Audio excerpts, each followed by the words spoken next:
We begin the countdown to kickoff for our featured game. We're joined by BGM head football coach Jared Burns. Coach, your team finishing up the regular season strong, winning the final two games to go to 4-4 and make the postseason.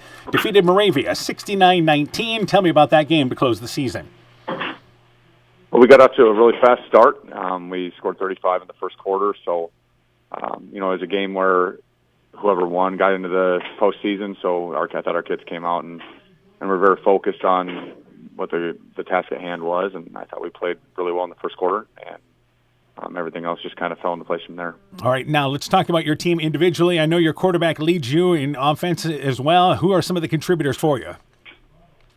Well, we've got three really dynamic receivers, Dakota Heishman, Tate Martin, and Tucker Wright. It's obviously one of our key focus points when we're game planning to get those guys the football. Nathan Finley has done a nice job for us too, both in the run game and the pass game this year. He's our H-back. When we go to our empty look, we bring in another receiver. His name is Landon Hassett. He's a pretty talented kid too. So we've got like a ton of talent in the receiving core, and that's why we're able to spread the ball around like we do. All right, tell me about the ability of your quarterback there. Well, he's a dual threat kid. He runs well.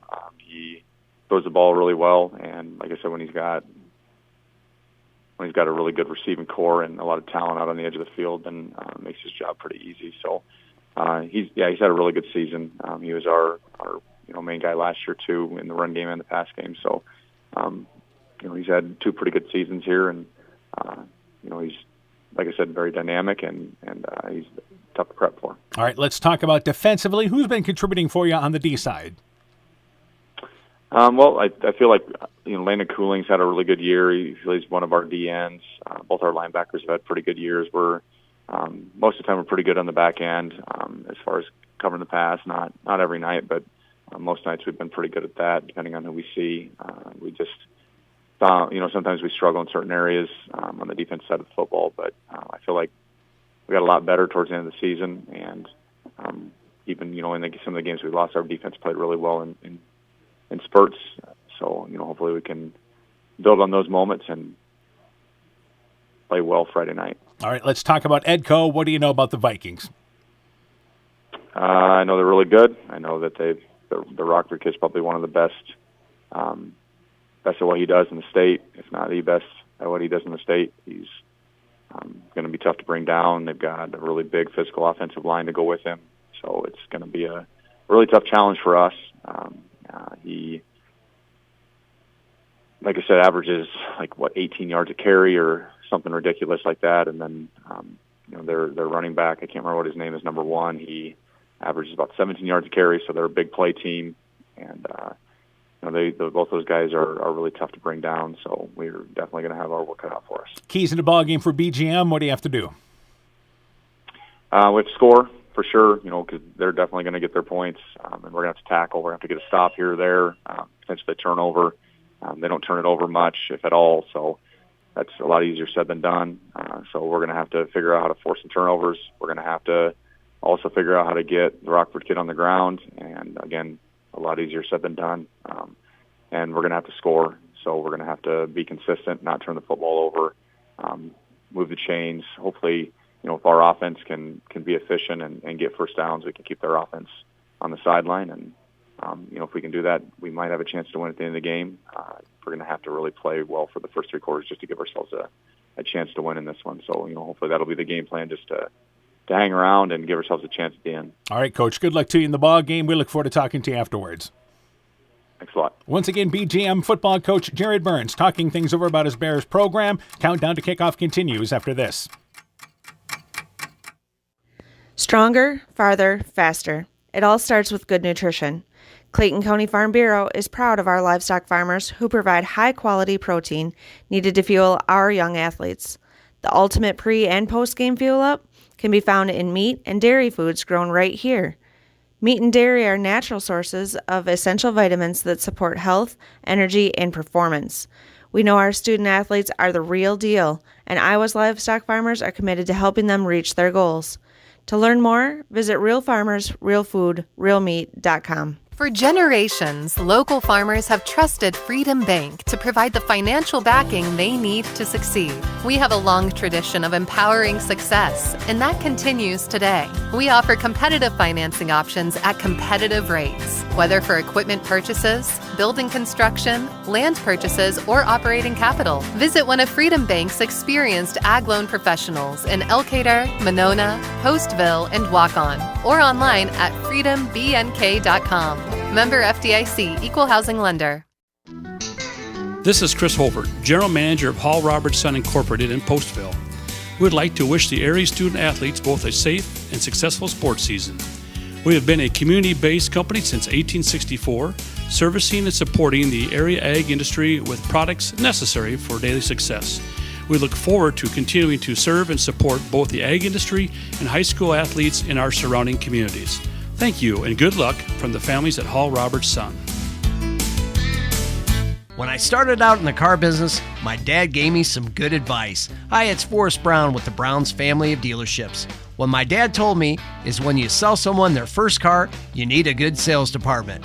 But if you expect to sell them their second, third, and fourth car, you better have a great service department. Visit any one of the Brown's family of dealerships in Guttenberg, Elkader, West Branch, or Victory Ford in Dyersville and find out why Brown's is your hometown dealer, no matter where your hometown may be. Hey sports fans, take a time out and call Garms Financial Services. Their team of agents can show you how to save money on all your insurance needs with Grinnell Mutual. Whether you need auto, home, farm, health, crop, or business insurance, Garms Financial Services has you covered. You'll also receive quality protection, expert advice, and local friendly service. Call Brian Buchenhagen, Cheryl Wagner, Emily Bazin, or Kayla Olson today for a free competitive quote. Garms Financial Services in Elkader, your trusted choice agency. Top Gun Customs knows that the insurance company wants you to do all the work for them. They want you to download the app, take the pictures, upload them, then they want you to accept the paltry check they think will repair your vehicle. No, no, no. Top Gun writes an accurate estimate, takes the photos, and explains the repair process to you. Let Bob and the guys take all the worries out of your repairs. Call Bob or Nancy at 563-964-9899 at Top Gun to schedule your repair today. Edco Playoff Football is brought to you in part by Farmers Savings Bank of Colesburg, Elkport Garber, Strawberry Point, and Arlington, member FDIC, Northeast Iowa Subdrains in Strawberry Point, J&J Land Solutions in Edgewood, Elkader Chiropractic Center, Dr. Jamie Hammersland, Guttenberg Municipal Hospital and Clinic, Bacon Concrete in Postville, Fisk Farm and Home in Monona, Cresco, and Decorah, Furniture Showcase and All Wine, Lighting Showroom, Flooring, Furniture, and Window Treatments, Bruins and James Insurance, your Grinnell Mutual agent in Monona, and Rivals Inc. Custom Gears, Screen Printing, Embroidery, and online shopping at rivalsinc.com. We continue the countdown to kickoff for our featured game tonight. We're joined by Edco football coach James Rochford. Coach, our team victorious, closing the regular season undefeated with a 49-6 win over Keyhigh. Tell me about that game. Well, the key to the game was getting their quarterback pressure and our defense playing very well early on. I think we had 2 picks. They drove the ball down to the goal line and had first and goal, and we got a pick in the end zone, and I think the first half their quarterback had 4 turnovers, allowing us good field position and some stops, and then for us to drive the field and score. We did that early on, got up 35-0 I think at half, and we were happy as coaches. The kids played not mistake-free, but fairly close. So it was a good effort on their part, and they didn't take the foot off the gas in the second half and put the game out of reach. All right, let's go through now as far as defensively. You held them to 6 points. Who led the way defensively? Well, I'd say, Carter Batten had a heck of a game with 2 picks. Jax, I think, had a pick. Tackles-wise, I'd have to go back and check, but our linebackers were all up there, between Price and Ingalls and Jax and stuff. So it was a really good group effort. I mean, we're able to get pressure up the middle and contain the quarterback and force some errant throws and good defensive backfield play. Offensively, again, you put up good numbers there. Who led the way? Probably Will and Diesel, Connor Davis. They they led the way with opening up holes and giving Price some nice area to run. We didn't again throw a whole lot. Didn't need to because the running game was going, and up front we were handling them, and that made life easy. So. All right, now turning our attention to BGM, what do you know about the Bears? They got a great quarterback, every bit as good as Lansing Keys, if not better. He's, likes to run. I think he's got 1,200 yards rushing and 1,900 yards passing. Is a great thrower, can throw that long ball and pretty accurate. Again, pressure is the key. If he's under pressure and has to scramble, then, we're going to be hopefully at an advantage. So we've got a game plan for that. So. All right, keys in the ball game for Edco, then what do you have to do? We got to be able to control the line of scrimmage, offensively and defensively. They got some big guys up front. We got some big guys up front. It's to see who's better, and whoever controls that line of scrimmage is going to run the ball effectively and control the game. All right, Coach, good luck to you in the ball game. We look forward to talking to you afterwards. All right, thanks, Dan. Yes, Edco football coach James Rochford on his Viking program. Countdown to kickoff continues after this. The Woodland Eye Clinic in Elkader and West Union are proud sponsors of high school sports. We are committed to bringing our patients the highest level of total eye care with detailed one-on-one attention. Our offices offer the newest technology and equipment with a professional team of experienced staff that is committed to you. Call us today for your next total eye care appointment. The Woodland Eye Clinic in Elkader and West Union supports all of our local athletes taking the field or court this season.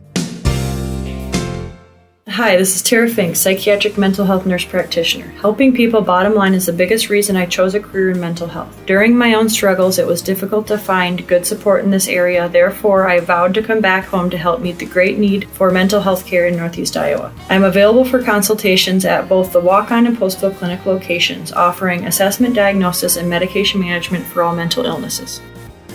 Exceptional caring people, Veterans Memorial. Inspiring changes to a happier, healthier you is what they do at Clayton Drug, now offering free delivery of prescriptions to the Monona area. To find out more, call 563-245-2530. Clayton Drug can help you transfer your prescriptions quickly and easily to their pharmacy. Clayton Drug is committed to helping you achieve the highest quality of life possible. Clayton Drug, connecting the communities of Elkader, Strawberry Point, and Sumner to serve all in between.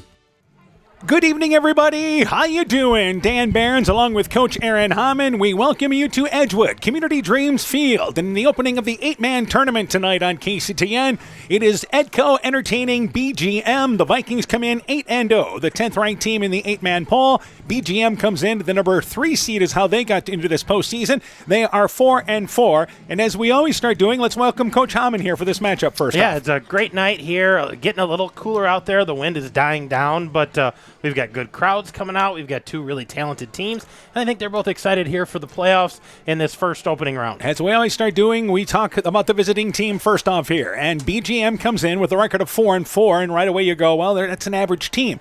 But the 4 teams they've lost to are a combined 29-4. So the 4 teams they've lost to have just 1 loss, and they are all playing in the postseason tonight. This is a team that has one of the most dynamic players in the 8-man game in Bo Burns, the quarterback who has rushed for nearly 2,000 yards and thrown for over 1,000. Yeah, it's insane when you start looking at his numbers. He's got 1,954 yards passing, and he's got a wealth of receivers there. Then you throw on another 1,300 yards for him running the ball, 21 touchdowns on the ground. He's thrown 34 touchdowns. He is a scoring machine, and they average about 80 points in every one of their wins this year. Yeah, and think about that. He's been combined for 53 touchdowns he has had a part of this season in 8 games. Yeah, in 8 games, and we know that 8-man has a lot of scoring, but that's a lot of scoring for 8-man. Yeah, you're a math teacher there. That's about 6 a game is what he's averaging. That's just, yeah, he has his hand in a lot of the scoring, and Edco knows that. And he's not throwing to one guy either. They have 3 receivers in Tucker Wright, along with Dakota Heischman, as well as Tate Martin, and all of those have been contributing receiving-wise. Yeah, Heischman over 500 yards, Martin real close to 500 yards, Wright over 400 yards, and all of them have, multiple touchdowns. And the other thing that Tate Martin brings to this team he is a dynamic return guy. He is fast. He's got almost 500 yards in kickoff returns, 3 of those for touchdowns, so he's dangerous in the special teams as well. Yeah, he averages 26 yards per kickoff return, so obviously he has been a threat as well special team-wise. Defensively, Tate Martin is our leading defensive player there. Tucker Wright as well has strong numbers for them defensively. Yeah, those two guys kind of lead the way, but Tate Martin, 56.5 tackles, 2 sacks, 39 solo tackles. The other one that's kind of under the radar is Ashton, number 25, Ashton Clivey. He's a junior. He's got 5 sacks. I mean, that's impressive, for a young man who doesn't have a lot of tackles, but he knows how to get to the quarterback. As a team, 12 sacks, 15 fumbles, and 4 interceptions. So Kalani, by the way, is a 6'1" junior, 185 pounds. As we mentioned, Wright has over 38.5 tackles, so does Landon Cooling, along with Tate Martin. So that's an insight there to BGM. Meanwhile, for Edgewood Colesburg, they come in, and you mentioned under the radar, that has really been the case of this team. This is an 8-0 team that finally got ranked this week. Yeah, after their win in a non-district game against Keyhigh, they slip into the rankings as number 10, so they're finally ranked for the first time this year. But they're undefeated, and they haven't had many close games other than that Central City game, a 52-50 game that we covered. They've been kind of in control of everything all season long. And let's talk about them. Price Rochford, we mentioned the threat that, once again, BGM has at quarterback. It's the same for the Vikings. Price Rochford, he's their leading rusher this year, almost 2,000 yards rushing.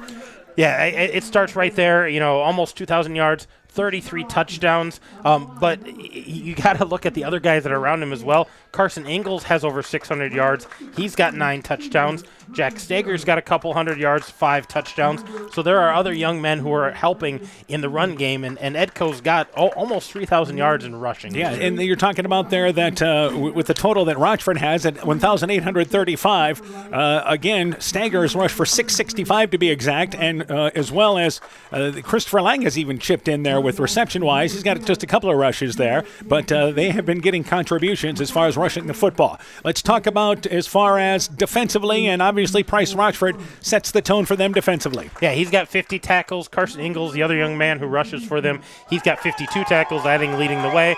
Jack Stager, another linebacker with 48 tackles. But I think one of the matchups we're kind of interested in, Will Wiskus tonight, senior on the line. He's got 28.5 tackles, 3.5 sacks. But there's a guy on the other side for BGM who matches up well with him, so that's going to be an interesting matchup for him. And that would be Cooling for them, number 69, Cameron Cooling. He's 6'4", 290, and a junior, so watch that matchup up front. The other thing is Edco has been great at forcing turnovers. Price Rochford, 3 fumbles, 3 interceptions. Jack Stager has 4 interceptions. Carton Batten has 3 interceptions. Christopher Lang with a couple. So they've been able to force some turnovers. Yeah, and it's a lot of guys. It's not just one guy doing all that work. So they have a lot of guys that are forcing the issue, and I think they're going to have to do some of that tonight as well. We were talking about the kickoff returns that BGM has had success with, but for Edco, it has actually been the punt returns, with Stager and Rochford each returning punts for touchdowns. Yeah, special teams, each have their little niche there. So curious if they do anything different here in the postseason. Let's talk about some of the keys in this ball game here. We're still a few minutes away from game time here. The national anthem coming up in just a bit. As a matter of fact, they're going to do that. So we'll take a break. When we return, we'll talk about keys in the ball game. Be back with the starting lineups. You're listening to the Countdown to Kickoff from KCTN Sports. Hi, this is Cody from Torkelson Motors in Elgin and Waukon. At Torkelson Motors, we believe that student involvement in activities is a great way to help grow our communities, and we are proud to help sponsor this game for your enjoyment. We've been serving Northeast Iowa since 1926 and appreciate the business that our customers have given us and the support they provide to our area schools and communities. So the next time you are in need of a new or used vehicle or a repair, stop into Torkelson Motors. We've been selling cars the old-fashioned way with a friendly smile and a handshake right here next door in Elgin and Waukon.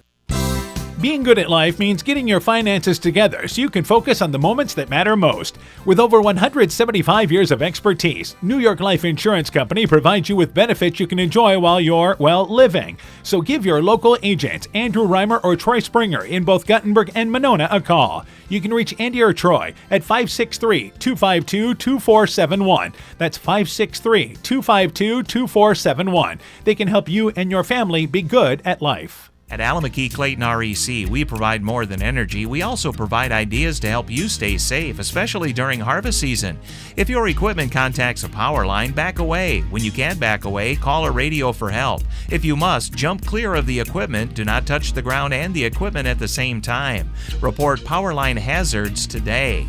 At Alameda Clayton REC, we care about keeping you safe. That's the power of human connections. Alameda Clayton REC, your Touchstone Energy Cooperative.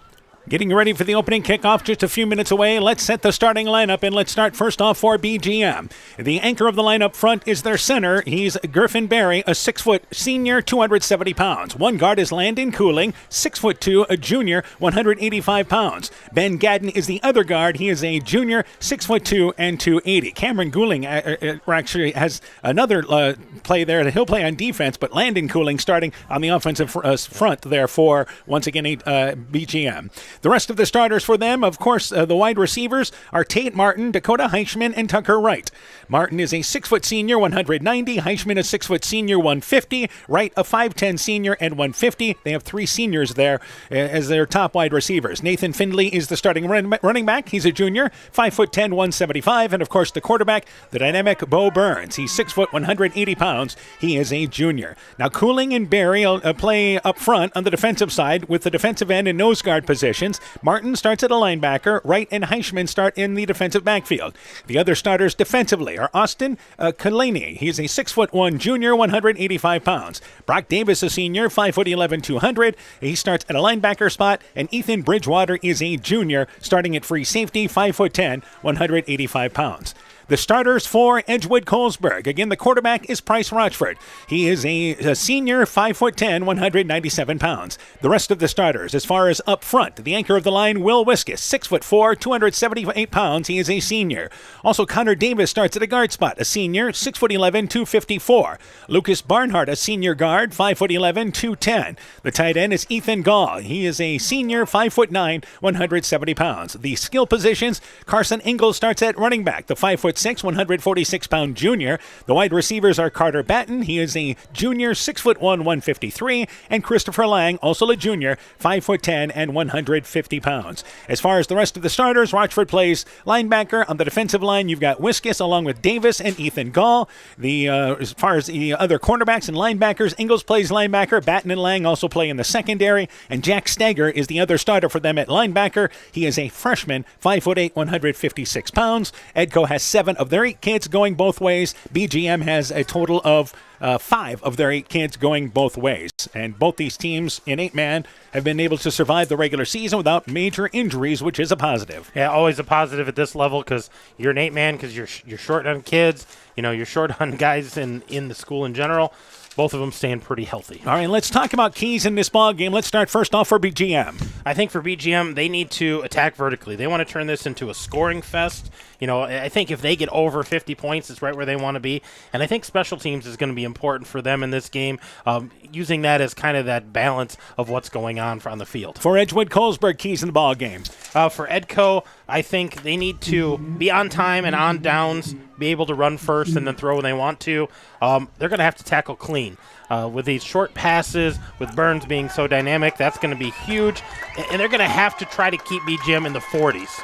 This is easier said than done, but somehow you have to make the quarterback, Bo Burns, to be one or the other, a passer or a runner there, because if he's able to generate yards doing both in this ball game, that is a problem defensively. Yeah, and I look, I'm just guessing that Edco's going to try to take one or the other, and I would guess, try to take away some of the passing, make him run the ball, maybe get him tired so he's not as apt to pass. He's just going to run it instead. But you never know what kind of plans coaches have for this. You never know what teams are going to come out and do.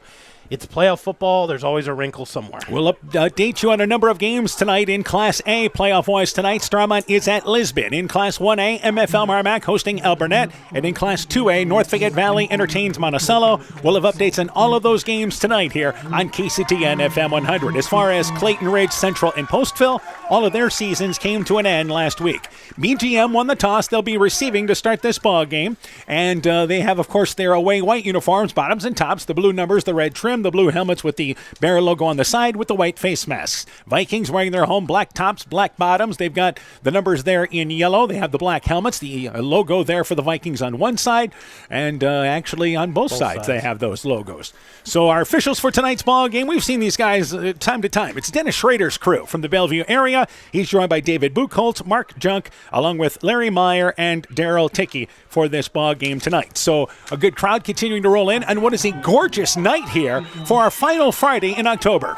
Yeah, beautiful night. The wind's dying down, a little chilly, but I think the guys on the field, they're excited to be playing playoffs. So to lunch it away for Edco is number 34, and once again for them, that is going to be Stelkin rather. And the ball is kicked back. It is picked up deep there by BGM, and returning it is their dynamic returner in number 33, Tate Martin. Martin from the 10 brings it out to the 20-yard line, 25-yard line. Nice return. They'll take over across the 25-yard line. It, of course, was Jorge Blanco with that big club on his left hand. Jorge Blanco actually does the kicking duties, number 32. Yeah, that's a recent development out of Jorge. I don't know what he did there, but still able to kick the ball, but a nice return there by Martin. We thank you for listening to us tonight on KCTN FM 100 on the KCTN app. You can also catch live video of this ball game from KCTN.com or just go to the KCTN YouTube channel. First down, 10 yards to go, and they operate from the left hash mark, BGM going from left to right. And on 1st and 10, they snap it back to, again, Burns. Burns is going to run the football, middle of the line for Edco. Met there in the hole by number 76 and Connor Davis. Gets out to the 30-yard line, maybe a pickup of a couple, 3 hard-fought yards there as they try to bring it right up the middle against the Vikings defense. Yeah, right at the heart of the line there, and they did a nice job of slowing him down and containing him on that first play. Second down, 7 yards to go. H-back is to the right. They line up with the receiver to the right side, and on 2nd and 7, they're going to run the football again. Burns tripped up at the initial line of scrimmage by Rochford, who was fighting off a block to trip him up, but he falls ahead across the 30-yard line, out near the 33-yard line. They'll push it to the 34, and it's 3rd and manageable for BGM. Yeah, they want to get something established here. Looks like they're going to try to establish that run, but here they're sitting at 3rd and about 4 yards, so they may look to try to get a pass here or get to the outside. Same formation, 3rd down, and back to Burns, and he's going to bring it up the middle. Left side, able to fight off a tackle there by Wiskus. Has first down yardage inside Edco territory, inside the 35-yard line, all the way down to the 33-yard line, and it's 1st down and 10 yards to go. Wiskus went for the strip as trying to run by him was Burns, but Burns had that ball tucked in and able to pick up 1st down yardage. Yeah, and I don't know if he even tackles him at that point, if he's still going to pick up the 1st down, but Wiskus trying to get that early turnover and rip the ball out, and Burns ran right through it. So 1st down, 10 yards to go. Receiver to the left side and back to Burns, who now is going to hand off the football, and carrying it for the first time is Landon Hassett. Hassett brings it left side inside the 30-yard line. They continue to move the chains there, very near 1st down yardage, about 3 yards short as it turns out, but a 7-yard pickup on 1st down. Yeah, a little different set that time and a good pickup, and officials talking something over here, but I don't think there's any flag on the play here. They're just resetting the chains. So Hassett, by the way, has rushed for 158 yards, so doesn't touch it much, but again, it gives you something else to think about. So 2nd down, almost 2 minutes into the first quarter, back to Burns, and again, he's going to hand it to Hassett again, who is able to get across the left side of the line, down to the 20-yard line, and BGM, as much as we've talked about them throwing the football all year long, they come out running the football with great success. They're down to the 20-yard line. Yeah, they're just pounding it down to Edco's throat right now, and doing a good job up front with that initial push. And they have yet to throw a pass here in this ball game, despite the fact that Burns has thrown for nearly 2,000 yards this year. But 1st down, 10 yards to go. They bring the play in from the sideline, and they continue to line up with just a receiver to the right. Now, having that H-back lined up there off the right side of the line gives them an extra blocker. 1st down, 10 yards to go. They're going to run it right side and try to get to the outside as Burns, able to slip one tackle, slips another, and he's tripped up, though, by Rochford, able to get ahead for a couple of yards down to the 17-yard line. The first Viking back there was Carson Engels, who had a shot at him at the line of scrimmage. Yep, good job there stringing that play out. The defensive end, Wiskus, stepping up, forcing him on the outside. Good pursuit by the linebackers there to finish him off. It ends up being a 3-yard gain when it could have been just an even play. So 2nd and 7. Now we see BGM going to receiver spread out, trips to the left, and receiver to the right. This is the formation they love to run. And the snap back to Burns, swing pass left side. It is caught, bubble screen. Catching there once again is number 33 and Tate Martin. Martin brings it outside the numbers, inside the 15-yard line on that far side. He'll get down to the 12-yard line, tackled in the open field there by Stagger. 3rd down and short yardage for BGM again. Yeah, it's deceiving. They have a lot of receiving yards, but a lot of them are yards after catch. They like those little short catches and then let the receivers do the work. So third down, short situation. Now 3 receivers to the right, a receiver to the left, back to Burns, and he's going to come up the middle, and he's got first down. He's inside the 10, still on his feet, down to the 5-yard line, into the end zone, touchdown, got it. So Burns able to scoot in from 11 yards out. And BGM, an impressive opening drive. They strike first, leading 6-0. Yeah, 11-yard run there by Burns. That was just right up the chute and falls cleanly into the end zone there. And this is where things get interesting because they haven't tried a lot of two-point conversions. They are just 3 of 6 2-point conversion-wise, but they're going to go for 2 here with 3 receivers to the right, Burns alone in the backfield. So here is your conversion. Snap back to Burns, rolling out right side and looking to throw the football, throws it in the end zone, but behind the intended receiver in Nathan Findlay. It is knocked away, it is incomplete, and the conversion fails. 8:26 left in the opening act. BGM strikes first. They lead 6-0. Alpine Communications believes connected communities become thriving communities. We are the local telephone company that became a 21st century communications provider. Alpine provides internet, television, cellular security, and telephone too.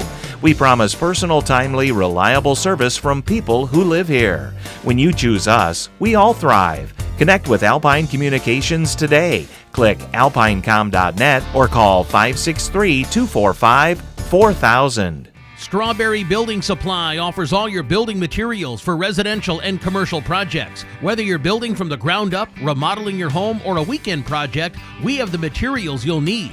We are an authorized Milwaukee dealer for all your Milwaukee tools. Strawberry Building Supply also has everything you'll need for your pets and livestock. Stop into Strawberry Building Supply today at 413 West Mission Street, Strawberry Point, or call 563-933-4579. BGM on the opening drive, and they come up with a squib kick. It's fielded by Wiskus at the 35-yard line, rather, and immediately falls down on it. So they try to squib it relatively short as Heichman kicked it off there, and a good decision by Wiskus. Saved the field position at the 35-yard line. It's first down, 10 yards to go. Burns scored an 11-yard run for BGM. The conversion pass failed, so it is 6-0 as Edco touches the ball for the first time. 8:26 left here in the opening act. And great field position. Wiskus able to knock that ball down and get to the ground, but they're going to take over on their own 35, so midfield. So first down, 10 yards to go. They operate from the right hash mark. Rochford out of shotgun. Ingles is to his left. They hand it off, and Rochford brings it left side, maybe a yard, and that's about it. To the 36-yard line, met in the hole there by number 50 number 50 indeed is who that is, Ben Cadden. He's a junior, 6'2", 220 pounds, makes the stop in a 1-yard pickup. Yeah, just trying to go power set that time, stay inside of their line, and not a lot of room there, not able to get through that first wave. So second down and 9. They move over to the left hash mark. You line up there with an H-back on the right side for Edco, and on second down, 9 yards to go. Back to Rochford. He's going to try to bring it right side. He's across midfield and to the 40-yard line, slips inside the 35-yard line, and a touchdown-saving tackle made on the end there at the 34-yard line. Again, midfield's at the 40, but Rochford brings it inside the territory of BGM. Yeah, and he was one shoelace away from taking that to the house. That was a touchdown-saving tackle. And I believe that was Tucker Wright who made that play from the secondary. So after a gain of 1 yard, a good chunk of yardage there by Rochford, and it's first and 10 as their drive picks up their initial first down. Yeah, I think that's a confidence booster for the Vikings here early in this game. And Carter Batten lined up in the H-bat spot to the left side, and Rochford has Ingles to his left.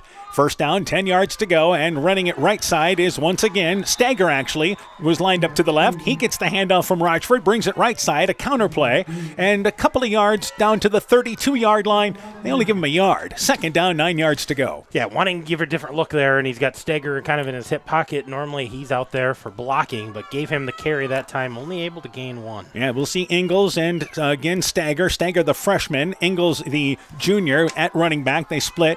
And it's once again second down and 9 yards to go. Now with 2 receivers lined up tight on the left side, and Rochford alone in the backfield. Gets the snap, brings it up the middle, inside the 30-yard line. He'll lean ahead to the 29-yard line. Good flow to the ball by BGM. Making the play there, number 33, and that was Tate Martin. But about a 4-yard pickup, closer to 5. We'll call it third down and a long 5 in this situation. Yeah, they want to stay on time with their downs here, and I think definitely in 4-down territory, but they'd sure like to pick up this 3rd down and keep ahead of the sticks. One thing about the 8-man game, you're always in 4-down territory, aren't you? That's right. 3rd down from the 30-yard line. They have to get just inside the 25 for 1st down. And you have 6 guys lined up across the line of scrimmage, and Rochford to throw the football, flushed out, looking down the middle of the field. He's got Lang wide open, but overshot down the middle of the field in the end zone. Getting by the secondary was Christopher Lang wide open, but Rochford floated it too long, and it ends up being 4th down now. Yeah, Lang got open right in the middle of the field, running a post route there, and he kind of turned and looked like, I'm open. And Rochford wanted to lead him towards the end zone, just led him a little too far. Yeah, a combination of the ball being a little overshot and Lang having to kind of turn after realized he was open. So 4th down, obviously the Vikings going to go for it. Halfway through the opening quarter, 4th down, they have to get inside once again the 25-yard line for 1st down. And to stagger to the right of Rochford. They snap it back. Rochford going to try to bring it around right end at the corner. Can't get to the corner. He stood up and short of the 1st down marker. Only a yard on that gain on the far sideline. BGM, great pursuit. Didn't let Rochford get to the corner. And once again, the Bears stop the Vikings on 4th down. Yeah, turning over on downs there. And Rochford, hesitated on taking that to the corner. Thought maybe he could find a seam up. When he did finally decide to go to the corner, ran out of room really fast. Great pursuit by those linebackers. So 1st down, 10 yards to go. BGM, and again, their defense in some games have given up over 50 points in their 4 losses, but an outstanding start for them defensively. They line up a receiver to the left, and they'll have a running back to the right of Burns. Burns to throw the football. Has time, looking down the sideline, one-on-one. The pass overshot down to the 20-yard line. He was looking for number 8 in Dakota Heichman. He was overshot, laying in on the coverage. Good stride for stride, and it's 2nd down and 10. Yeah, nice coverage there by Christopher Lang. Stride for stride with him, looked for the ball at the right time, and no chance for Wright to run that down. After running down the field to score their initial touchdown, they come out on the 2nd series throwing the football. So 2nd down, 10 yards to go. Receiver split left and right. And you have Martin here, who's going to line up as an H-back to the left side, more of a tight end spot. And back to Burns on 2nd and 10. He's going to bring it right side, trying to get to the corner. And at the 30-yard line, he stood up. Good pursuit by Rochford. Also, it was Will Wiskus helping fight off his block on the left side. Only a gain of a couple of yards across the 30 to the 32-yard line. It's 3rd and long here for BGM. Yeah, and you can see Will Wiskus is talking to the official. He felt like he was being held and still found a way to get through that and to lead that tackle. Yeah, it was Wiskus just pushing that play down the line to the short side of the field. 3rd down, 8 yards to go. BGM has trips to the right, a receiver to the left, and just 3 on the line of scrimmage. So on 3rd down, a back goes into the backfield there, and that is again Finlay. They swing it out left side. The pass caught outside the numbers, 40-yard line. 1st down, inside Edco territory is BGM. Down to the 30-yard line. Heichman brings it down the far sideline, and it's going to be 1st and 10. On 3rd down and 8 yards to go, one-on-one coverage on the outside, and an outstanding catch and run by Heichman. Yeah, 29-yard gain there by Heichman, and once he got past that lone defender out there, he had a lot of green grass. So down to the 20-yard line. 1st down, 10 yards to go. BGM leading by a score of 6-0. Their 2nd drive here, and they are inside Edco territory. 2 receivers to the right, a single receiver to the left. Burns alone in the backfield. They operate from the middle of the field, and they're going to run a play inside. They run it there with Finlay. Finlay left side fumbles the football, and the Vikings have it. He tried an extra effort there down at the 15-yard line. The ball pops out of there, and it's picked up by the Vikings. They turn over here, BGM on downs. And I think that was number 76. I believe that's Connor Davis who landed on that fumble. Give him credit. He was the guy that was close enough, and it's 1st down, 10 yards to go, and the Vikings defense gets a much-needed stop. Yeah, that was a huge stop, a huge turnover. I think those could become, a big part of this game if they would continue that way. Carson Ingalls is on the sideline here for Edco. Keep an eye on this, but being looked at on the sideline, it looks like they're trying to maybe get some tape or something like that to help him out with what looks like maybe a wrist situation. So 1st down, 10 yards to go. It's actually, looks like the left wrist. So 1st down, 10 yards to go. 2 receivers to the left, and the snap back to Rochford. He's going to bring it up the middle, across the 25-yard line. He'll lean ahead to the 29-yard line, pick up about 4. Martin among the BGM players making the stop. 2nd down, 6 yards to go.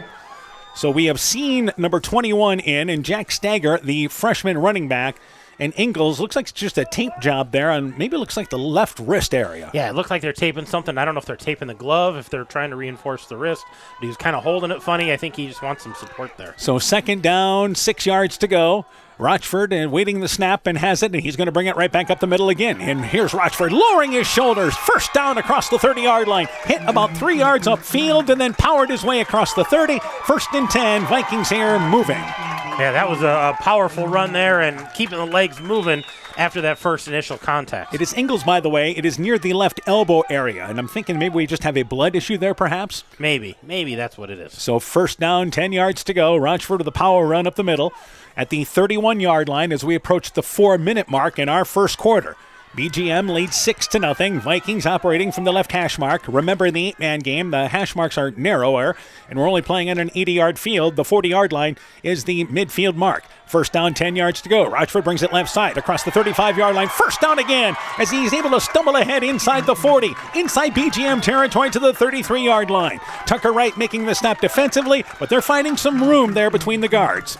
Yeah, they're trying to figure out where they can attack this defense, and right now it's right there, either right off the guard or right behind the guard. There's been a great hole, and the lead blocker by the fullback has really helped as well. The other thing to point out in 8-man is we don't have tackles, so you have to run it there either around left side of the guard, right side of the guard, or between guard and center. So first down, 10 yards to go for the Vikings. Their previous drive got inside the 30-yard line, but bogged down on downs.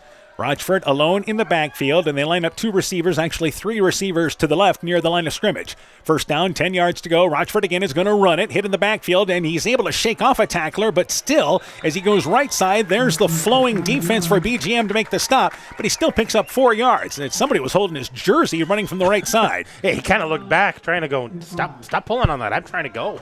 So second down, 5 yards to go, despite being hit at the line of scrimmage. One thing that Rochford does very well is yards after contact. You just can't bring him down one-on-one. Yeah, he sheds tacklers. He carries tacklers. It usually takes more than one guy to bring him to the ground. So second down, 5 yards to go, and this has been an exclusive Rochford drive here for the Vikings. 2 receivers now spread out to the left side in Lang. Also there on the left side as well is going to be Batten. And on second down and 6, they're going to run it inside with Stagger. Stagger brings it outside the numbers, 30-yard line, gets to the corner near side, 20-yard line, cuts back inside, 10, 5, tripped up and stopped just short of the goal line. He was able to move Martin out of the way with a great move. Then Martin tripped him up. It's first and goal at the 1-yard line. Jack Stagger with a big run. Yeah, that's Carson Ingalls, rather, yes. Yeah, that was Carson Ingalls, number 1 out there, and he made a great move late there to almost get this into the end zone, but he's going to come up about a yard short. So that is the first touch back into the ball game, Ingalls, and yep, that arm's just fine as he made a great move at the 10-yard line. Yeah, 30-yard gain there to put him right on the doorstep. So first and goal, they actually mark it at the 2-yard line, and the Vikings operate from the left hash mark. And in the backfield again is Ingalls, and Rochford continues to work out of shotgun formation. So on first and goal, they're going to run it with Rochford up the middle, lowers the head, goes in for the touchdown. A 2-yard plunge there by Price Rochford. And the Vikings, after the turnover by BGM, march the length of the field, now tied at 6. Yeah, that was a nice drive for the Vikings. A sustained drive, very rush-oriented, but able to capitalize with the touchdown, and now they want to get those 2 extra points to take this lead. Conversions are going to be huge in this ball, and we mentioned even though BGM went for 2 on their first scoring drive, they primarily have kicked most of this season. They only have 6 2-point attempts all year long, whereas Edco hasn't even tried a PAT as far as a kicking wise. Yeah, they haven't kicked any extra points. Everything's going for 2, so it could be a difference maker. So here's your 2-point conversion as Edco tries to take the lead. Snap back to Rochford, hesitates, brings it right side. He's able to lean over the goal line and got the conversion off right side. 2:01 left in the opening act. Vikings take the lead, 8-6. Let's take this time out. Mom, yeah, put that on my to-do list. There is more and more on my to-do list every day. I can hardly keep up, and I have to make sure everyone is paid. But who has time for the bills?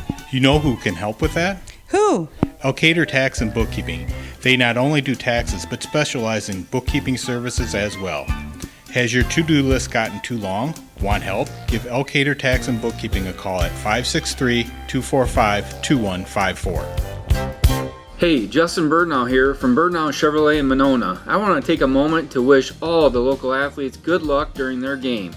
You have worked incredibly hard and it shows during each game. Myself and the entire Birdnow Chevrolet Monona team is wishing you all that you do your best and good luck. So here in the first quarter, Edco, after the turnover, they move it the length of the field. Price Rochford on a 2-yard run. Rochford adds the conversion. The Vikings have their first lead of the night at 8-6. Well, and all those points came off of a turnover, so that's a huge stat for them to be able to turn a turnover into points on the board. Could be a difference maker as well in this one. Jorge Blanco again to lunch it away from the 30-yard line. And the big run, obviously, by Ingles set them up in a first-and-goal situation. Back deep to receive for, once again, BGM is number 33, and that is their explosive returner in Tate Martin. So they'll certainly try to keep it away from him. Here's the kick from Blanco, and it is a deep kick, and that ball is going to go back to the goal line and caught just over the goal line there. Tate Martin made a nice over-the-shoulder catch. He was actually trying to stay in front of the goal line, but he had to reach over the goal line to catch it. Pretty nifty catch, but the ball is still coming out to the 15-yard line. Well, and he knows what he is as far as the return game, what kind of weapon he can be. So he's trying to stay in the field of play, keep that ball in, from going in that end zone. And if you're Edco, you want Blanco to kick it into the end zone. It's an automatic touchback every time. All night long, kick that over his head. Don't let him be a factor. 2 receivers to the left, 2 to the right. First down, 10 yards to go. They send a receiver in motion. It's a jet sweep, but Burns fakes the handoff. He's going to run it himself, and he brings it up the middle across the 20-yard line to the 23-yard line, tackled there by Jack Stagger. Also in on the play there was number 7 in Ethan Gall, who kind of hobbled away, and it is a 9-yard gain on first down, and a good job on the read option play that time by Burns. Yeah, Burns held that a long time. He really held on to that fake handoff and then tuck and ran. So second down, short situation. Burns gets the snap, swing pass left side. It is caught on a screen play. They have first down yardage on that far sideline out to the 30-yard line. Pass completed to Landon Hassett. As again, it's just a quick hit play to the left. Let the inside receiver lead the block, and they move it for first down. Yeah, able to pick up that first down. A good gain there, looks like a 6-yard gain for them. So puts it out to the 34-yard line, to actually 29-yard line. First down, 10 yards to go. They continue with that spread formation here. And on 1st and 10, snap comes back to Burns, and he's going to bring it right side, and he's hit in the hole by Rochford, brought down after falling ahead for a yard. There's Rochford as well. There is Wiskus teaming up to make the play. And they actually give him 2 yards on the forward progress, 2nd and 8. And Rochford read that so well. He came hard around the corner and just hit him right in the midsection, took him down clean. Now, about the only gain he got was the fall forward. So 2nd down, and I'd say it's still closer to a yard gain. Scoreboard says it's 2nd and 8. We'll go with 2nd and 8.5. We're inside 1 minute left in our first quarter. So again, here's the empty formation. This is what BGM loves to do so well with Burns. They send Martin in motion, and they're going to look to throw the football. Instead, looking right side, and that pass over the middle. It is dropped. Completed there initially to Heisman, who couldn't haul it in. He had one-on-one coverage there. On the inside was Batten, but it would have been a nice catch there on the run as he ran that deep slant pattern. Incomplete, and it's 3rd and 8. And that could have turned into a track meet because Batten was a little out of position there. He was giving away the inside position.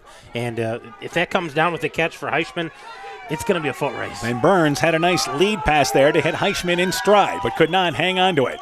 3rd down, 8 yards to go. 2 receivers to the left, 2 to the right on 3rd and long. They look to throw the football again, looking left side, one-on-one. That pass is intended for number 8 in Dakota Heisman. He's overshot at the 20-yard line. Correction, number 6 in Tucker Wright.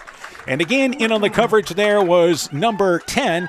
And correction there, Stagger had him on that far outside. Overshot him. It's incomplete. It's 4th down for BGM. And BGM's going to want to flag on that, but I don't think there was any contact between those two. They were just running. One fell down, one didn't. Ball falls incomplete. First score of the night, North Fayette Valley scores in the opening quarter against Monticello. They lead 7-0 with 2.5 left in that opening quarter. So it's now 4th down, 8 yards to go. They are going to punt the football away. Burns does the punting and gets the snap, and they're going to lunch it away. And nobody back there for Edco, and that ball's going to kick at the 10-yard line. It'll go into the end zone. It will be a touchback. I believe that was number 9, and that was Robbie Tomatich who kicked it away there. So Tomatich with the punt there, and it's going to be out to the 15-yard line where it's first down, 10 yards to go. Well, after that opening series for the BGM Bears where they got the touchdown, Edco has turned them over and turned them over on downs, so or on a punt. So that's a good sign for the defense for the Vikings. And Burns, by the way, according to the stats, had actually been averaging 32.4 yards a punt, but it was, again, Robbie Tomatich, who was the kicker there, and he is a freshman kicker for them. Well, and I know you've mentioned this, but Burns does not play defense for them either. Yeah, so it's now first down, 10 yards to go at 15-yard line, 36 seconds left in the quarter. Rochford out of shotgun, gets the snap, and he's going to bring it left side, able to lower the shoulders, and because of that, he'll bring it out to the 19-yard line. They'll push it to the 20. It's a 5-yard pickup. We mentioned Rochford running so low to the ground and very he's a big kid, 5'10", 200 pounds, and a senior, built like a running back at quarterback. Yeah, and he's a very strong kid. He worked hard in the offseason to up his speed, took a few pounds off to make himself a little quicker, and I think Edco's going to let this clock run out. We've only got 6 seconds left in our quarter. So we've played one. It is Edco, the early lead, 8-6. You're listening to high school football on KCTN, Garnavillo, Elkader, Iowa. Life is better with American Family Insurance because our agents provide specialized local expertise to help you get the right coverage at the right price. We understand that farming is at the heart of what you do, and we want to help protect what you've worked so hard for. Let's build the policy your farm deserves. Contact Julie Depke, agent at 205 South Main Street in Elkader, or call 563-245-2366. American Family Mutual Insurance Company, SI, and its operating companies, 6000 American Parkway, Madison, Wisconsin. Edco Playoff Football is brought to you in part by Woods Edge Golf Course, The Edgewood Reminder, Del Clay Farm Equipment, your Kawasaki dealer in Edgewood, The Market, a division of Kendrick Inc., Nick's Excavating and Kane Construction in Farmersburg, T&K Cahoon, your Napa dealer in Monona, St. Olaf Ag Sales and Service, Growl Logs and Lumber in Elkader, Timber is a Crop, Harvest Wisely, Dean Family Chiropractic in Claremont, Meyer Collision and Service Center in Guttenberg and Elkader, and TJ's Pizza in Monona and Claremont. So we've played one quarter. It is Edco leading by a score of 8-6. Vikings with possession. Second down, 5 yards to go at their own 20-yard line. It was BGM scoring in their opening drive, Burns on an 11-yard run, but their conversion failed. And then after a turnover by BGM, Edco took advantage, and it was Rochford scoring on a 2-yard run. His conversion run makes it 8-6. Couple of scores. MFL Marmac leads Alburnett at the end of one, 7-0. And as we mentioned, North Fayette Valley leading late in the first quarter against Monticello, 7-0. We expect a Starmont Lisbon update for you tonight as well. Meanwhile, second down, 5 yards to go for the Vikings and having success running the football. Yeah, they've been primarily run-oriented here, and it's been successful for them. So once again, it is now second down as we start the second quarter.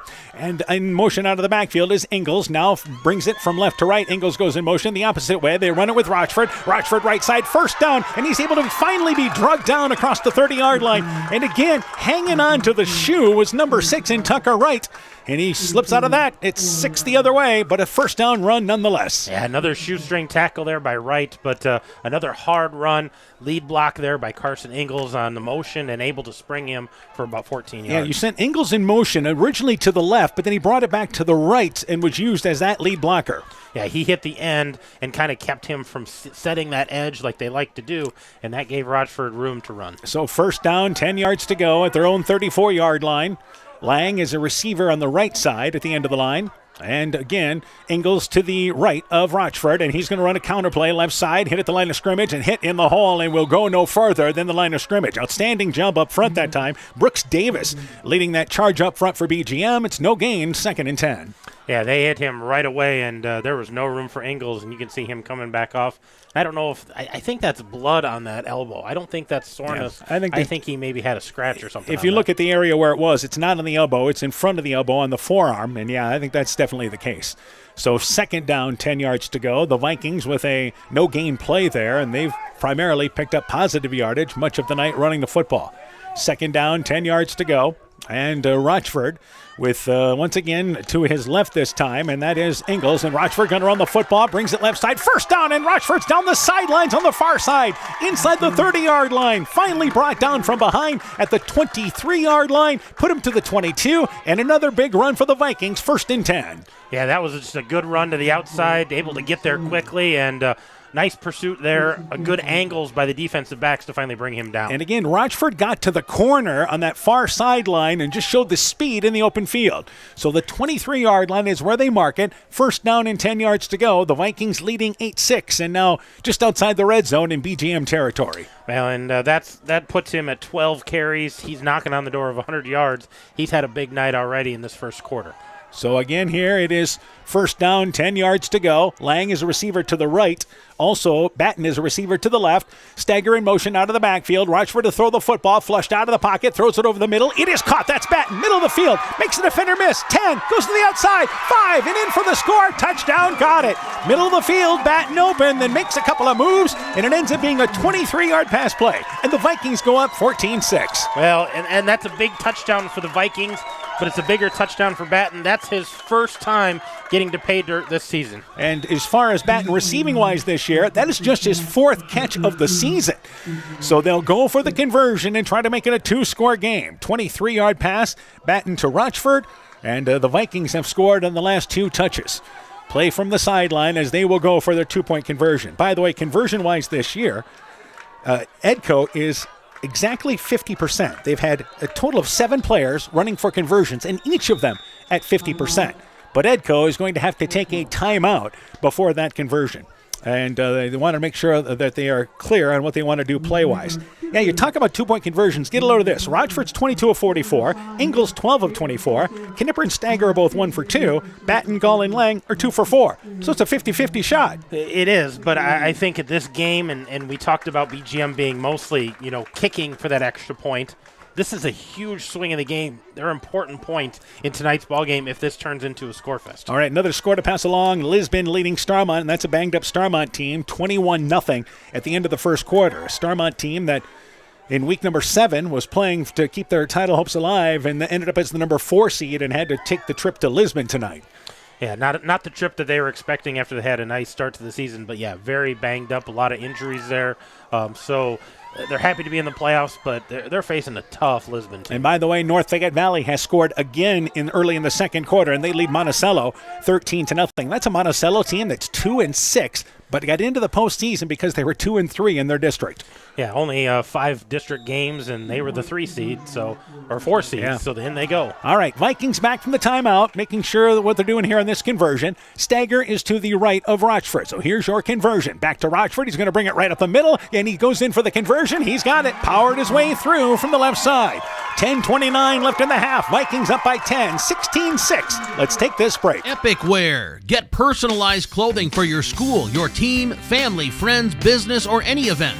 Epic Wear has a huge range of customizable apparel, trophies, and awards. They offer free design help or design your own apparel at getepicwear.com, and you can even set up a free website for your fundraiser.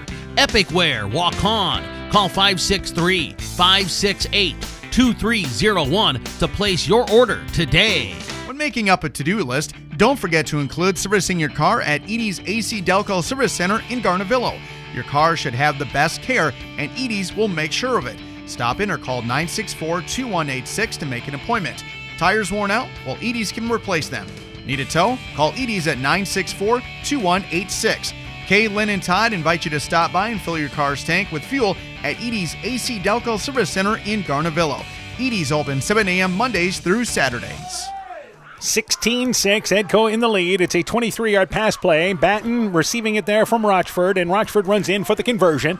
So they lead by 10 with 10:29 to go in our first half. Jorge Blanco set to launch it away from the 30-yard line. Let's see if he can touch it back again. Blanco, a good high kick, and that is Martin just outside the goal line. He's going to have a chance as he fields it at the 1-yard line. Martin brings it right side to the 10-yard line, trying to bounce through at the 15-yard line. Good coverage downfield there by Edco. He'll get to the 16-yard line, and it's a 15-yard return. First down and 10 yards to go for BGM. We mentioned that he is an outstanding kick returner this year with 3 touchdowns. Martin averages 26 yards per kickoff return, and they held him there to 15. Yeah, and almost 500 yards on the year. I mean, that's just crazy numbers for something different other than just offense or defense. So BGM trailing by 10 at 16-6. Their last possession, they had to punt. The possession before that, they marched inside Edco territory, but fumbled the football away. So they operate from the right hash mark at the 15-yard line, the official spot. 3 receivers grouped to the right, and now back to, again, Burns, who brings it right side. He'll get out to near the 20-yard line off the right side, picks about 4 yards up, running to that right side of the line. Rochford in that area, also there as well as Batten, who just caught that touchdown pass. Solid 3, closer to 4, second down, 6 yards to go. Yeah, they keep pounding away.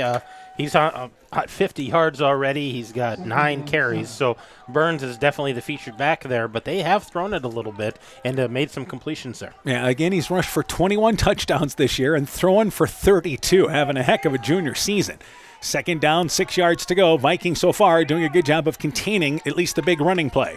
2nd and 6, back to Burns, rolls out to the right, looking to throw the football over the middle, looking for Martin as he went towards the numbers at the 30-yard line, but overshot, throwing a bit high off his hands. In on the coverage was Ingalls. It'll be 3rd down and 6 yards to go now for BGM. Yeah, throws a nice ball, a nice tight spiral there. Pretty hot throw there that time. So 3rd down, longer situation. BGM, again, they punted their last drive here and trying to avoid going a 3-and-out here, trailing by 10. With 9.5 left in our first half.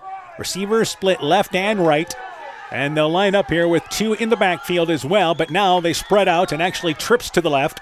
So they have a single receiver to the right. Back to Burns. Gets the snap. It's a screenplay left side. Completed there to right, but right tracked down by several Vikings in that area. Lang, Rochford, Stagger standing up there as well. Swing pass to the left side. They lose a yard, and it's 4th and 7 for BGM. Yeah, they're going to lose a couple of yards on that because that was well read by the Vikings. And they were able to snuff that out before it even got going. And it will force BGM to punt the football away here because at this area of the field, you're not likely to go for it inside your own 20-yard line. And once again, into punt for them is that freshman in Robbie Tomatic.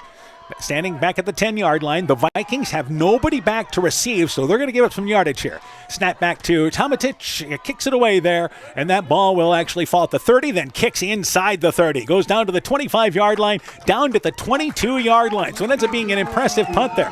A punt of nearly 40 yards. 1st down, 10 yards to go, but again, the Vikings so concerned about BGM looking to maybe go for it there. They'll give up the yardage and take over at their own 22-yard line. They've got a lot of quickness, and all it takes is to get that ball into one of their hands, and they maybe pick up those 8 yards. So they got all 8 guys up there at the line. They're not going to try to return this. They're just going to make sure that BGM punts it away. So the Vikings have scored here now on their last 2 drives after being stopped on downs on the initial drive. So all 3 drives have gotten deep inside BGM territory.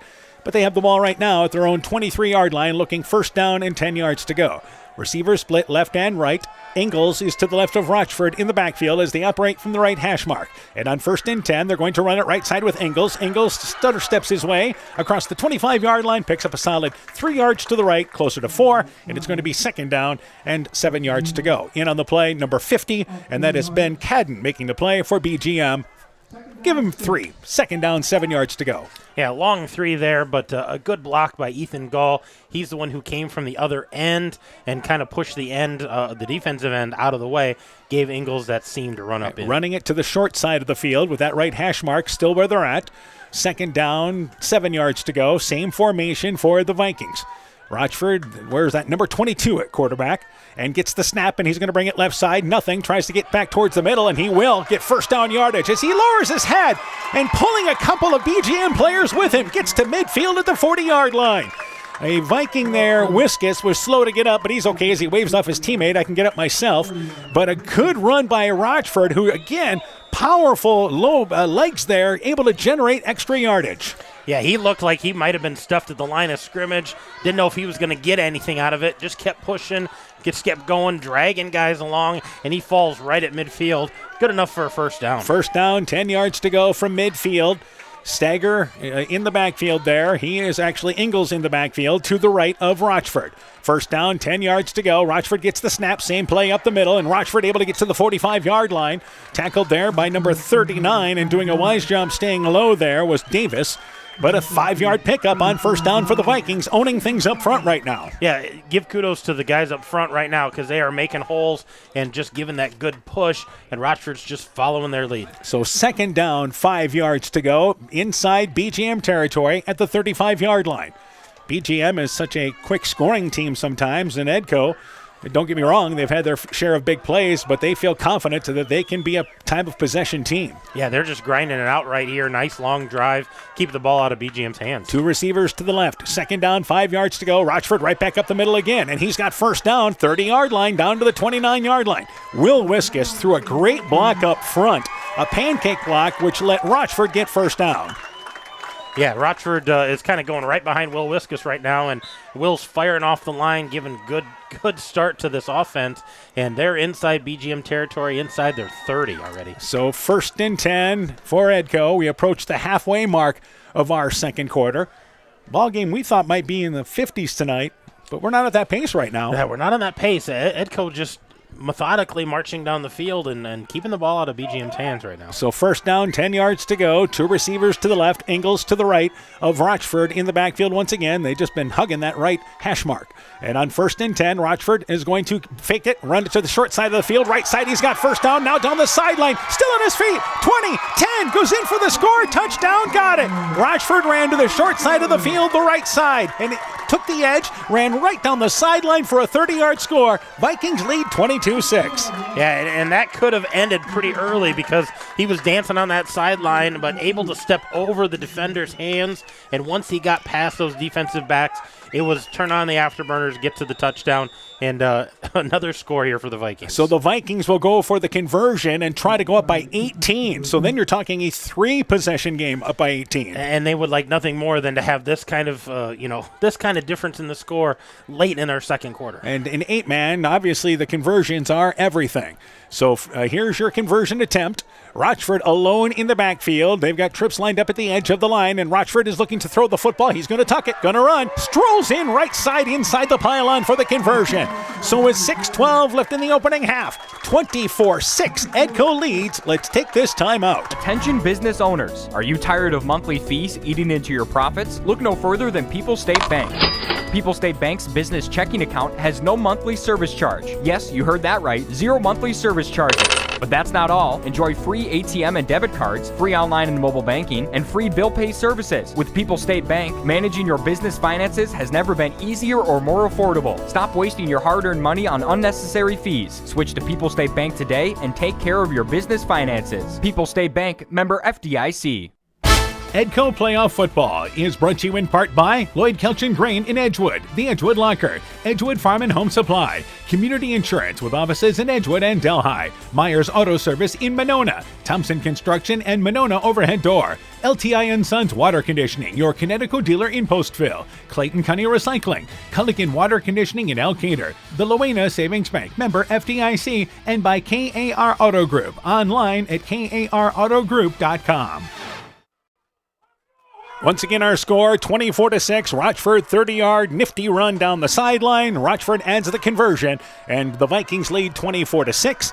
As set to launch it away once again, here is Jorge Blanco. Blanco, this is a short kick, so this is returnable. Martin actually tells everybody to stay away, and it's on the sideline, and it's going to go out of bounds inside the 10-yard line. So you kicked it away from Martin, but it ended up out of bounds, and they will take it. 1st and 10, BGM now trailing by 18 points. Yeah, I think they're talking to BGM to find out, do you want them to re-kick it, or are we going to take it? I think they may have them re-kick this. When you've got a kick returner like Martin, that'll give him a chance because Blanco is going to have to really try to get the leg underneath that one to get it into the end zone as he tried to kick it away. So they are going to have to move it back to the 25-yard line to kick it away. And I don't think there's any concern, but they were putting some tape on Will Wiskus on the sideline, the big guy up front, putting some tape, but I think they're looking at maybe some blood there as well with him. Yeah, he, as we mentioned, was a little bit slow to get up earlier, but he's all right as he just waved everybody off. He's ready to go back out there on defense. So let's try it again with Blanco from the 25-yard line. And deep once again there is Tate Martin, who moves up and moves to the 5-yard line. So you figure he's going to get a chance here. See what Blanco does from the 25-yard line, and Blanco gets a line drive kick, but Martin's going to let it bounce to him, picks it up at the 6-yard line, brings it left side. He's across the 15-yard line looking for a hole to the 20-yard line, gets out to the 22-yard line, tracked down there. Good special teams by Edco. Number 3 making the tackle there in Jaden Miller, also there as well. I believe was number 7, and that was Ethan Gall. So a return of about 17 yards, 1st and 10 from their own 22-yard line. They trail 24-6. Want to remind you that you can catch all the Edco events on NFHS, on the National Federation of High School Sports Network. And, of course, that you can catch all their activities on the NFHS network, and that is brought to you for them by Community Savings Bank along with Community Insurance of Iowa. Meanwhile, 1st down, 10 yards to go. Snapping back to Burns. Burns brings it up the middle, couple of yards, and again, able to drag a Viking across the 25-yard line to the 26-yard line. Picks up 4 yards on 1st down. Jack Steger was in the hole, the first Viking to meet him, and a 4-yard pickup on 1st down. This is a big drive midway through the second quarter. Yeah, this is a pretty important drive, I think, if you're trying to establish something as the Bears. And Jack Steger that time was really tackling the ball. They're really digging in, trying to get another fumble. 2nd down and 6. Burns alone in the backfield, going to bring it right side, and he's tripped up, but he'll lean ahead to the 30-yard line, very near first down yardage across the 30. Tackled there by number 76, Connor Davis, who helps up the quarterback Burns. Good sportsmanship there. And this is what BGM did in that opening drive. Got into 3rd and short situations. It's 3rd and 2 right now. Yeah, they're able to make something manageable here, and I think at this point in the ball game, if you're BGM, this is 4-down territory. You're trying to get a drive sustained and try to get points on the board to answer Edco. So Burns goes out of shotgun formation. He does have a running back to his right side, and back to Burns, and there's a flag before that play gets going. In the backfield, number 5, Landon Hassett, but there's movement up front. And that's by BGM. So movement on the line, and that is our first penalty of this football game, correct? It is. That's the first penalty, and that was a big one because instead of 3rd and 2, now you're looking 3rd and 7. So this is the way we should be playing in the postseason. We shouldn't have very many flags. It should be clean football. It should be good football, entertaining football, that's for sure. So 3rd down now makes it a little more challenging with 5:03 to go here in our first half. 3rd down and 7 yards to go for BGM. Receiver split to the left side. Hassett is in the backfield. He's to the left now of the quarterback Burns. So on 3rd down, 7 yards to go. Burns to throw the football, looking short. It is caught. That again on the outside is number 6 in Tucker Wright. Wright has first down, just a quick hit play outside the numbers at the 30-yard line. Brings it out to the 35-yard line. That'll move the chains. In on the coverage, Jack Steger, but a nice quick hit play to the left. Yeah, just a good read there. He got to the down marker and kind of sat down for that, came back to the ball, then made a nice move upfield. And Martin leads them receiving-wise with 31 receptions, but Tucker Wright has 27 receptions, and Dakota Heischman has 23 receptions. First down, 10 yards to go. They run it with Hassett. Hassett able to shake off a Viking defender, brings it right side, 45-yard line, actually the 40-yard line. He's tripped up, but gets ahead for 7-yard gain on first down. Ingles had a shot at him in the backfield, couldn't bring him down. They're going to mark him just across midfield at the 39-yard line. Yeah, they're going to give him about 6 yards there, but Carson Ingles would love to have that over because he would have had him stop maybe for no gain there in the backfield. So they push it back. He actually ended up near the 37-yard line, but they say he was down just short of the 39-yard line. So 2nd down, 4 yards to go at the 4-minute mark here in our first half. Back to Burns, and Burns to throw the football again. He's got time, looking long down the sideline for Martin. Martin out of his hands there as he dove for it at the 5-yard line off his right hand. As he reached out for it, he was covered by Batten. He tried to dive for it, but it's out of his reach, and it's now 3rd down for BGM. They've tried to go vertical a couple times here, and a little overthrown or good defense by the Vikings so far, so they haven't been able to hit that big play. And the one thing you know in the 8-man, you're going to see one-on-one coverage. Oh, absolutely. So 3rd down, certainly 4-down territory for BGM. 3rd down, 4 yards to go. They're going to run it, but hit in the backfield is Hassett. He pitches it back to the quarterback in once again Burns. But Burns is going to be tracked down by Rochford, and they're going to lose yardage. So they ran the ball with Hassett, who got hit at the line of scrimmage. He was hit by Ethan Gall. Somehow he pitched it back, and right wisely was Burns trying to get out of there, realized that he caught it, but had to run far to the left side of the field, and they lose a couple of more yards on that play. And I think we had an official kind of get dinged up there. He was in the tackle, that initial tackle of Hassett, and they're going to check him over and make sure he's okay because he's a little gimpy right now. Yeah, we had just about every official involved, or everybody on the field involved in that play. But it's a loss of yardage, 3 yards, 4th down, 9 yards to go. Little playground football there by BGM, but that ends up going backwards. Well, it was amazing to see that ball come out of there because Hassett looked like he was dead to rights, and all of a sudden the ball comes squirting out, and I think it took Burns by surprise, and he went, I got to get to the corner because the middle of this is all gunked up. Let's try to get on the outside, and he just wasn't able to get there. So now this is a big decision for BGM. 4th down, 9 yards to go. As our official looks like he's okay. Our head official, Dennis Schrader, will blow his whistle and get everybody back on the field as both teams quickly went to their sidelines. Our side official here, our near official, was actually trying to keep Edco, trying to keep the coaches off the side, on the sideline there. Yeah, they're trying to keep them on the sideline, and no, they're okay. They had a chance to talk things over. But BGM, got to figure out, can we pick up 9 yards at midfield and risk giving the ball back, or are we going to try to get this picked up? With 3:43 to go in the half, you have an explosive offense that's been held in check so far. You're going to go for it. Burns alone in the backfield. 4th down, 9 yards to go, and they look to throw the football. Burns drops back, has time, looking over for Martin. Martin slides down and catches it between the numbers at the 25-yard line near side. Stanger was in on the coverage, but sliding down to catch the low throw was Martin. Spectacular grab, and they convert on 4th down. So down to the 25-yard line, the drive continues for BGM. Yeah, 19-yard catch there. Was that Wright on the catch? Martin on the catch. 33 on the catch. And 1st down, 10 yards to go. Their leading receiver back to Burns. Burns to throw the football again, rolling out right side. He's going to run it. He's trying to get to the corner on the far side. Tripped up, but down to the 20-yard line. Picks up 6 yards on that play. Making the stop is Ingalls for Edco. And it's 2nd down, inside 5 yards to go as we go inside 3 minutes left in the half. Yeah, I think that was a huge pickup for BGM because if they don't pick that up, you're behind by 3 scores. You're giving the ball back to Edco. Edco's going to get the second half kickoff. They're looking to put points on the board right here. And again, alone in the backfield is Burns. 2nd down, looks right side. That pass is caught. Completed there to number 8 in Heichman. Heichman just ran a curl route on the outside. He'll bring it down to the 10-yard line, and it's going to be 1st and goal or just outside the 10-yard line. 1st and close enough to goal for BGM. Yeah, that's going to give enough for at least the 1st down, and they're going to be right at the 11-yard line, it looks like. Batten made that tackle. The ball is just outside of the 10-yard line, so you can conceivably get 1st down, but it would only be by a few inches inside the 10-yard line. So 1st down, 10 yards to go, and they send it back in motion, and they're going to run it as they hand it on the inside play to Nathan Findlay. Findlay brings it right side, 5-yard line, goes in for the score, touchdown, got it. Correction, it's number 10. It is Findlay. It's Findlay, yep. Findlay with a touchdown run of 11 yards, and with 2:38 left in the half, it's now 24-14. And I'm kind of surprised Findlay was so untouched. Just a change of direction there, giving him the ball instead of keeping it for Burns. Good read to give it to him, and Findlay goes all the way 11 yards into the end zone. Nobody touches it. And here is the conversion now with Findlay to the left there of the quarterback. Once again, Burns. So here's your conversion. Back to Burns, who rolls out right, looking into the end zone. Now flushed out. He's going to tuck it. He's going to run, and he's going to go in standing up off the right side of the line for the conversion. So with 2:38 to go, nice drive by BGM. Back within 24-14. Let's take this break. Scooter's Coffee in Manchester offers a variety of coffees, smoothies, blenders, and breakfast food products served all day long. Scooter's Coffee offers fast and friendly service, too. In a hurry? Use the Scooter's Coffee app to order, pay, and earn rewards. Simply stop at the drive-thru window and pick up your order.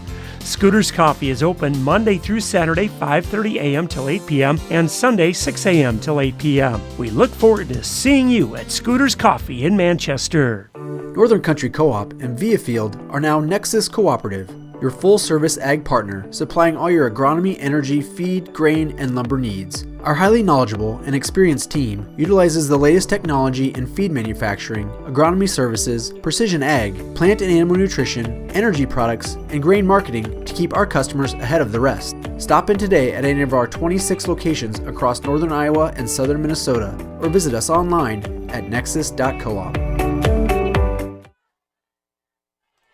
Again, our score, it is 24-14. Here's a squib kick, but it's Ingalls who picks it up at the 36-yard line on the high hop. It's the second time we've seen them do that, but heads-up play by Ingalls. The 39-yard line, that's where Edco will take over. 1st and 10, great field position. Yeah, nice hands by Ingalls there because that ball popped, and he's not real tall. That ball popped over his head, and he went up and got it and was pushed back. But he took that possession at the 39-yard line. That's where Edco's going to start. So great field position here with about 2.5 minutes left to go in our first half. For BGM, Findlay scored on an 11-yard run. Burns the conversion, so they're back within 24-14. Edco, 2:38 to work with here in a half. They have the ball at their own 39-yard line, still have 2 timeouts, but plenty of time in the 8-man game. Back to Rochford, trying to go up the middle. Right side, he brings it to the corner, 40-yard line. Here he goes down the sideline again. 30, 20, and he's finally pushed out of bounds. Couldn't stay in bounds. They're going to mark him out of bounds. It looks like inside the 10-yard line, and it's going to be 1st and goal for the Vikings. They say he got down to the 3-yard line out of bounds. 3-yard line. What a run by Rochford to keep that balance getting down the sideline. It is the second time they've run to the short side of the field, the near side, and Rochford getting to the corner and showing that speed. 1st and 10. 3-yard line, 2.5 to go. Maybe BGM's thinking, we're going to go an onside kick because we want to get the ball back and score before the half. Jeez, this is going to be a quick score if Edco can punch this in. And I like I said, I can't believe Rochford was able to maintain his balance on the first hit. And then on the second hit, he was able to stay in all the way down. They're going to put him at the 3. So first and goal for Edco. They have scored their last 3 drives. Receivers split left and right. Ingles is to the left of Rochford in the backfield. And on first and goal, Rochford's going to bring it up the middle, trying to lower his shoulder, but he will not get in. He'll get to the 1, but a good job up front, stopping the process there up front was BGM, and number 50 again leading the charge for them in Ben Cadden. And you can see Rochford, very physical game tonight. BGM up front, but still coming over to get that play every time from Coach Rochford. Not very often that Rochford gets stopped without falling forward, but that was the case there. Yeah, one of those cases here, and they may look maybe take a timeout here to figure out what they really want to do on the second and goal. Maybe take some time off of the clock so BGM doesn't get the ball back. Well, the play clock is at 10 as Price Rochford gets the play call from the sideline, quickly back into the huddle, but they haven't broke the huddle yet, and they are going to have to take a timeout here. So with 1:45 left in the half, Vikings outside the goal line, leading 24-14. Let's take this break. Edgewood Auto and Towing is an automotive repair shop, tire dealer, and 24/7 towing service, featuring mobile tire repair service to get you back up and going, either on your farm or on the road. They also offer full service work on all autos and semis. Check out their current tire rebates by calling 563-928-7333 or stopping in to Edgewood Auto and Towing for complete terms and conditions. Everyone at Edgewood Auto and Towing would like to wish all the area farmers a safe harvest season. Edco Playoff Football is brought to you in part by Silver Edge Cooperative in Edgewood, Strawberry Point, and Delhi. Citizen State Bank of Monticello, Hopkinton, Ryan, Manchester, Winthrop, Strawberry Point, Springville, and New Vienna. Member FDIC and Equal Housing Lender. Blooms Flowers Gifts and more in Edgewood. Edgewood Convalescent Home and Lincolnwood Assisted Living. Adverse Weather Insurance. Jim Furman of Volga, your independent crop insurance agent. Innovative Ag Services in Elkader, Monona, and Waukon. And by Norby's Farm Fleet in Northeast Iowa. It's 24-14, Edco in the lead outside of the goal line area here at the 1 yard line as they took a timeout there. And they have one timeout, but this is a case here, you're just outside the goal line. Coming up at the half, we'll talk with Edco cross-country coach Mike Luchin. Their season came to an end last night in the state qualifying meet, which was held at North Lynn. We'll talk with Coach Luchin, get a recap on the season for Edco cross-country. Meanwhile, first and goal, back to Rochford, up the middle, stopped short of the goal line as he tried to go off right side. Lots of pressure brought up front. Tucker Wright, one of the players there, also there as well, number 53, and Griffin Berry. And it is now third and goal to the 1 yard line, and now it will be Edco taking a timeout here? I think this is BGM. Yeah, I was going to say, the far official started to point towards Edco, but our head official says it is BGM taking a timeout. Good decision by BGM, 2 timeouts to work with. They want to get the ball back and try to score here, but it's third and goal at the 1. And that looks strange because Price Rochford got close to the goal line, tried to step sideways, and that just doesn't seem like him. I don't think there's gamesmanship here, but I wouldn't put past him going, hey, let's run some clock. We're on the goal line. Let's not give it back to him real quickly because we're going to try to score here on third or fourth down. Yeah, one of those deals there that, again, if you get in, great. If not, it's okay. It's okay. We win either way. Another score to pass along. Lisbon leads. Once again, 42-0 now. They lead, Lisbon leads Starmont at the half, 42-0. So we'll continue to keep you up to date on that ball game. Meanwhile, it is third down and goal, just outside the 1 yard line, with 92 seconds left in our first half. Edco leading 24-14.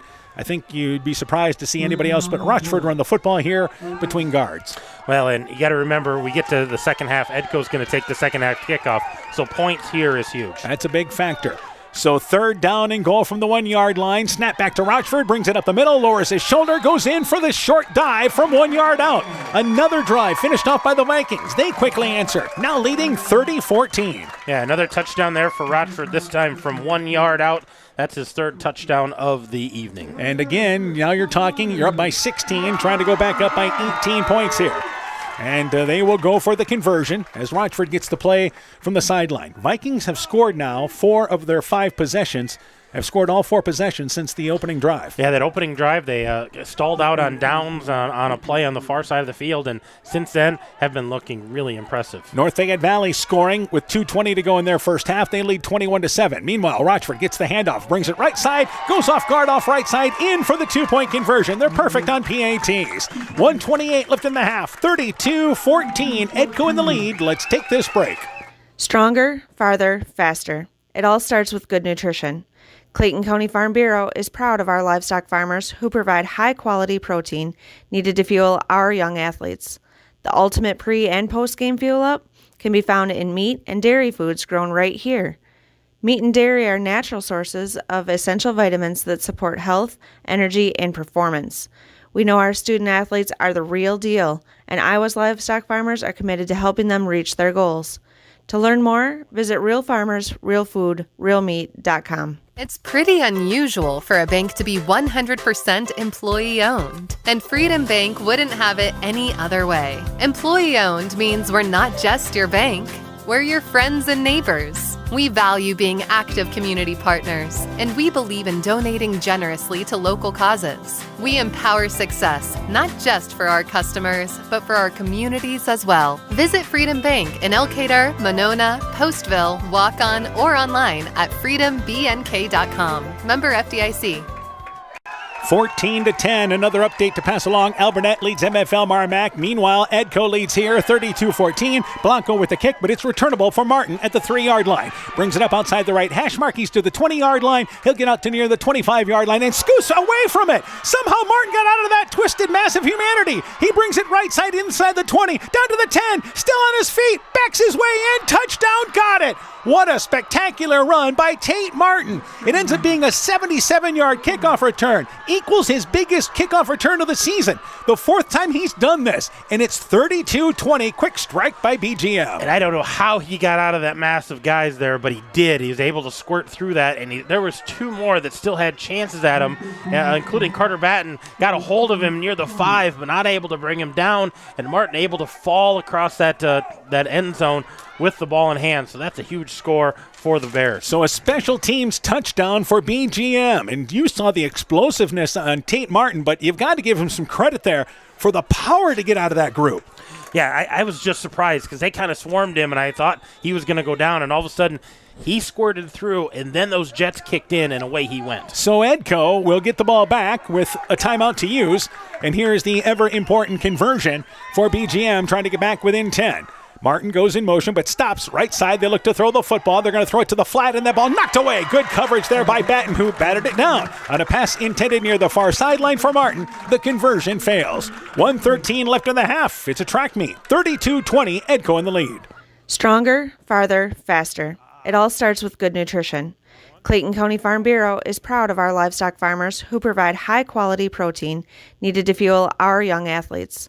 The ultimate pre- and post-game fuel-up can be found in meat and dairy foods grown right here. Meat and dairy are natural sources of essential vitamins that support health, energy, and performance. We know our student athletes are the real deal, and Iowa's livestock farmers are committed to helping them reach their goals. To learn more, visit realfarmersrealfoodrealmeat.com. This is Chris Holbert, General Manager of Hall Roberts Son Incorporated in Postville. We would like to wish the area student athletes both a safe and successful sports season. We have been a community-based company since 1864, servicing and supporting the area ag industry with products necessary for daily success. We look forward to continuing to serve and support both the ag industry and high school athletes in our surrounding communities. Thank you and good luck from the families at Hall Roberts Son. So a big play by the special teams of BGM. Martin, 77-yard kickoff return. The conversion fails, and it's 32-20, Edco in the lead. Martin to launch it away again, away from Ingalls. This ball heads towards the pylon area, but it will go out of bounds short inside the 10-yard line, down at about the 5-yard line. And Edco there, I believe, will just take the 5-yard penalty and take over first down, 10 yards to go. And now the Vikings. have to quickly try to answer with 1:13 to work with here in our first half. Well, and I think if you're the Vikings, you didn't want to give up that big play, but you know you're going to get the second half kickoff. If you get points here, great, as long as you have the ball when the time runs out, because they don't want to give the ball back to BGM. But again, you could also double dip here. You could. If you can get down there, and it depends on what happens on first, second down. If you can get downfield, pick up some of these yards quick, maybe you'd start taking a chance for the end zone. Yep, and if you can think about getting a score here at the end of the second quarter, and if you were to score the opening drive of the third quarter, suddenly this game changes. Big swing. So first down, 10 yards to go. 2 receivers to the left, 2 to the right. Rochford will be alone in the backfield starting out here. And again, this is where you go. It's the reason why you practice hurry-up offense, but now BGM is going to take a timeout here. Interesting. I think they were maybe a little bit surprised that Edco came out spread. So BGM takes a timeout here, so they still have 1 timeout to work with. BGM knows defensively this is a big drive for them. It is. That was a big score, big answer for them on the kickoff return, and now you have an opportunity to get Edco off the field here before halftime, and you're only down 2 scores. Let's update you on the other scores while we have a chance. Alburnett leads MFL Marmac at the half, 14-10. North Fayette Valley leads Monticello with 2:20 to go in the first half, 21-7. And also Lisbon leads Starmont at the half. Score there is 42-0. And that ball game will have a moving clock in the second half. Again, our halftime guest coming up, we'll talk with Mike Luchin about the Edco cross-country team for the girls and boys. Their season came to a close last night. That'll be coming up after we take a break at the end of the second quarter. So Edco coming out spread, looking like they were looking to throw it on first down. Yeah, 2 left, 2 right, looking to spread it out, maybe get something downfield, get about 10, 15 yards, see if this is manageable and if they can take a shot downfield. So first down, 10 yards to go. Back from the timeout here. BGM again taking that timeout. And both teams have still 1 timeout to work with. Remember, in high school, you get by the sticks, you get a first down, the clock stops as we move the chains. Same formation for Edco. Spread out here with Rochford alone in the backfield. And on first down, 10 yards to go. Rochford is going to bring it left side, and Rochford has 30-yard line. He's to the outside, first down yardage, and he's down the far sideline now. 30, 20, 10, tripped up but maintains his balance, goes in for the score, touchdown, got it. What a run by Rochford. It ends up being a 55-yard run, and it's now 38-20 as the Vikings answer in the blink of an eye. Well, I wondered if they were going to continue to run the ball even out of that spread, but when he got to that second level and all of a sudden he made a guy miss, and then it was just a track meet, and you saw his summer workouts all come to fruition there, just able to outrun the defensive back. That is his 4th touchdown of the first half, and they will try to double up the score here with 1:03 to go in our first half. By the way, BGM will have 1:03 to work with and a timeout. We talked about this could go one of 2 ways, and we thought, we're going to have a lower scoring game. Now it's turning into a track meet with both of these teams. It was at the end of the first quarter, it was 8-6. Meanwhile, snap back to Rochford on the conversion, brings it right side. He again goes in off right side for the conversion. They're 5 for 5 on PATs. 1:03 left in the half, 40-20. Scoreboard is ablazing. Vikings in the lead. Let's take this break. When I started out in the car business, my dad gave me some good advice. Hi, it's Forrest Brown with the Brown's family of dealerships. What my dad told me is when you sell someone their first car, you need a good sales department. But if you expect to sell them their second, third, and fourth car, you better have a great service department. Visit any one of the Brown's family of dealerships in Guttenberg, Elkader, West Branch, or Victory Ford in Dyersville and find out why Brown's is your hometown dealer, no matter where your hometown may be. Hey sports fans, take a time out and call Garms Financial Services. Their team of agents can show you how to save money on all your insurance needs with Grinnell Mutual. Whether you need auto, home, farm, health, crop, or business insurance, Garms Financial Services has you covered. You'll also receive quality protection, expert advice, and local friendly service. Call Brian Buchenhagen, Cheryl Wagner, Emily Bazin, or Kayla Olson today for a free competitive quote. Garms Financial Services in Elkader, your trusted choice agency. So it is Rochford with a 55-yard run, and the conversion by Rochford makes it 40-20. Edco in the lead, 1:03 left in our first half. And Blanco to launch it away again. By the way, North Fayette Valley has scored late at the end of the second quarter. They lead 27-7, North Fayette Valley leading Monticello. So to launch it away, Blanco from the 30-yard line. And Blanco again will try to see if he can put it in the end zone, but instead he kicks it short, but it goes by Martin. It bounced away from him, and it'll go into the end zone for a touchback.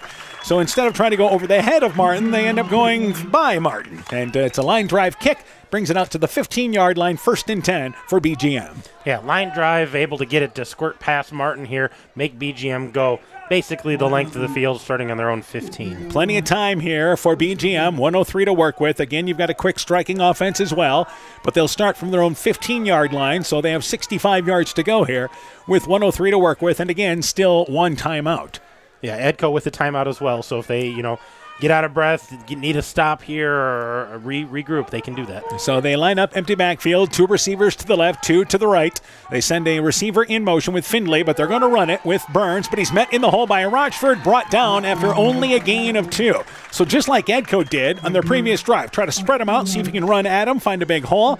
Edco did on theirs, Burns did not here. Yeah, and only a 2-yard gain there, and more importantly, clock is running here, and BGM slow getting their play in, and they're just wasting time right now. Instead of having 2 plays ready to go, they're finally getting the play from the sideline, and we're down inside 35 seconds left here in the half, so almost 30 seconds have run off in between plays. So 2nd down, they look to throw the football, quick hit play right side, it is caught, number 8 catching it in Heichman, 1st down, gets across the 25-yard line, and then heady move there, gets out of bounds, they complete it for 1st down, 27 seconds left in the half. Yeah, he just got pushed out of bounds there, but he was going to step out of bounds either way. Burns coming into tonight, completion of 103 out of 156, so he has been outstanding. Again, with that percentage there, 32 touchdowns, only 4 interceptions, and tonight has won over 2,000 yards on the season.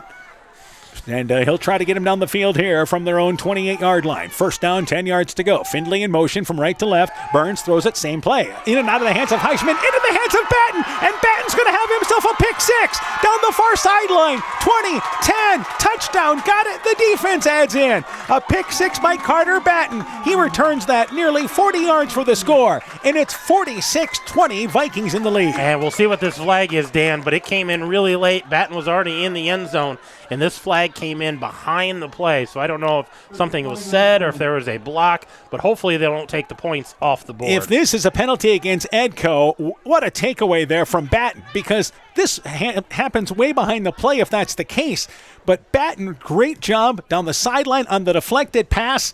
And again, that was nearly a 40-yard return, but it looks like where the flag is throwing. Yeah, they're gonna bring this back, because whatever happened behind the play, they're gonna say it happened before the touchdown. Well, we have an unsportsmanlike conduct penalty against BGM, and the touchdown is going to stay.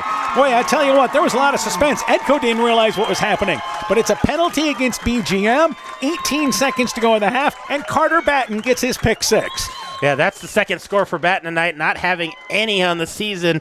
That's his second one. He's got one on offense. Now he's got one on defense. So here's the conversion as they try to go up by 28 points right now here. What a swing late in the final minute of this first half, really in the last 30 seconds of this first half.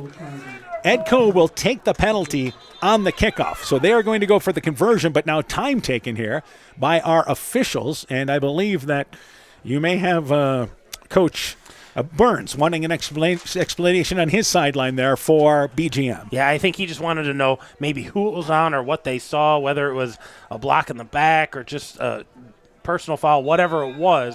And they want to make sure they know what's going on. So Edco will go for the conversion. Snap back to Rochford, looking to throw the football. Flushed out of the pocket near side. Throws it in the middle. Going down to his knees and catching it on the G in the end zone is once again number 2 in Batten. Yeah, Batten gets the touchdown, then gets the conversion as well. 18 seconds left in the half. Vikings suddenly in control. 48-20. Let's take this time out. Top Gun Customs knows that the insurance company wants you to do all the work for them. They want you to download the app, take the pictures, upload them, then they want you to accept the paltry check they think will repair your vehicle. No, no, no. Top Gun writes an accurate estimate, takes the photos, and explains the repair process to you. Let Bob and the guys take all the worries out of your repairs. Call Bob or Nancy at 563-964-9899 at Top Gun to schedule your repair today. The Woodland Eye Clinic in Elkader and West Union are proud sponsors of high school sports. We are committed to bringing our patients the highest level of total eye care with detailed one-on-one attention. Our offices offer the newest technology and equipment with a professional team of experienced staff that is committed to you. Call us today for your next total eye care appointment. The Woodland Eye Clinic in Elkader and West Union supports all of our local athletes taking the field or court this season. So Edco gets a 42 yards estimated on the interception return from Batten, and the Rochford Batten pass makes it now 48-20 with 18 seconds to go here in our first half. And because of that unsportsmanlike penalty against BGM, Edco will actually kick off from inside BGM territory at the 35-yard line, which will allow you to stay away from Martin, who is back at the 10-yard line. And a good kick there by Blanco, and Blanco towards the end zone. Got it over the goal post, rather. How about that? Doesn't count for anything. It's still impressive. Blanco kicked it through the uprights. Yeah, a moral victory, I guess, because he kicked away from Martin, got it through the uprights. BGM's going to take over on their 15 with about 18 seconds left. And again, BGM still has a timeout, but this is really a tough situation now. You just hope to get to midfield to give yourself some options. Yeah, if they can get a big pass play, maybe get to about the 35, 40-yard line, and then take a shot into the end zone, that's about all they're going to have able to do. Here in this second quarter, we have seen Edco with a couple of big runs and a big pass play, a pick six, and also BGM with a kickoff return, all in one quarter. So first down, 10 yards to go. Two receivers to the left, two to the right. And they are going to run it there, and carrying it there is Burns. Left side, steps out of bounds, 21-yard line, chased out of bounds by Lang. He'll pick up 5, but we're down to 14 seconds to go. Gain of about 5 yards there, but 4 seconds run off the clock. Yeah, just trying to pick up a few yards, get things more manageable, but eventually he's going to have to take a throw downfield. And again, the clock will stop if you get the first down past the sticks. 3 receivers to the right now. Second down, 5 yards to go. And the quick hit play left side, it is caught by Wright. Wright trying to get out of bounds, and he does. So Wright caught it, tried to turn left side. Tucker Wright the completion, and he was chased out of bounds there by Jaden Miller. And it's a pickup of about 7 yards. It'll move the chains, and we're down to 9 seconds to go. Yeah, just dinking, dunking here, trying to get a few yards. And maybe get to midfield and take a shot at the end zone. Is that the plan here? I guess so, yeah.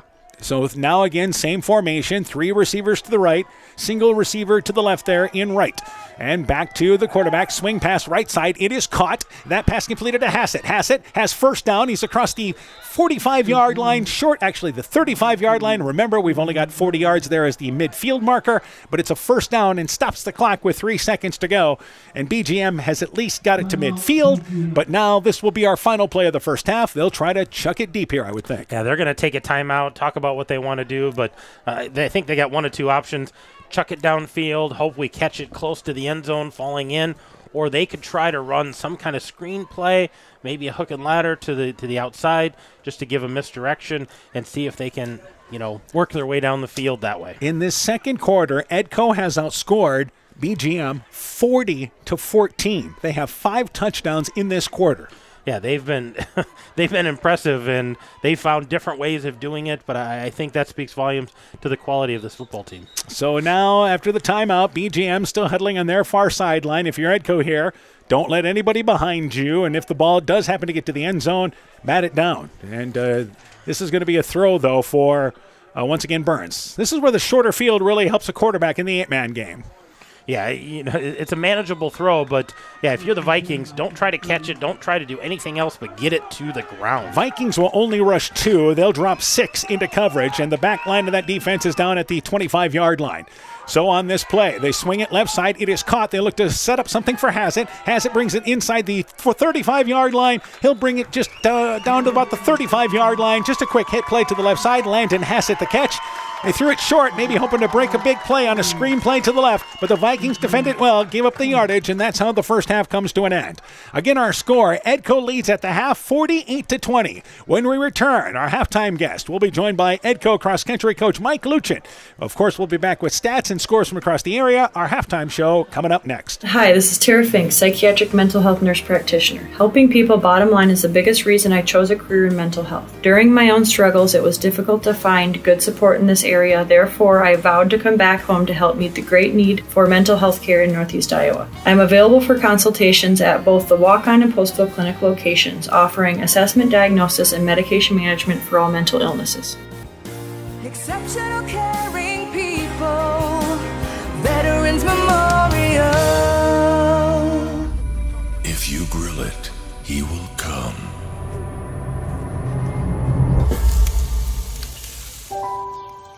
Hey.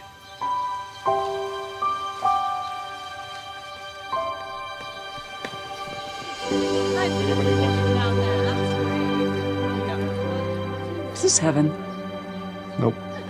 It's fairway.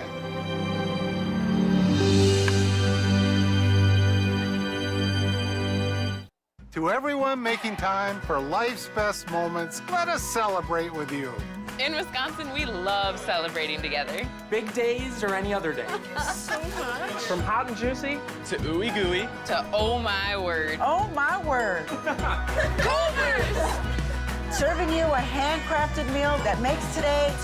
Today a little bit more special. That's what fills us up inside. From Wisconsin with love. Welcome to Delicious! Yeah. Life's buzzing with energy.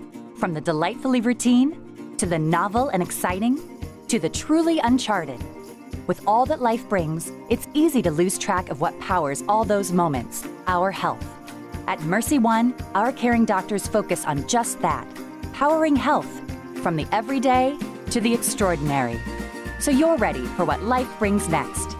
Find care at mercyone.org/healthpowerslife.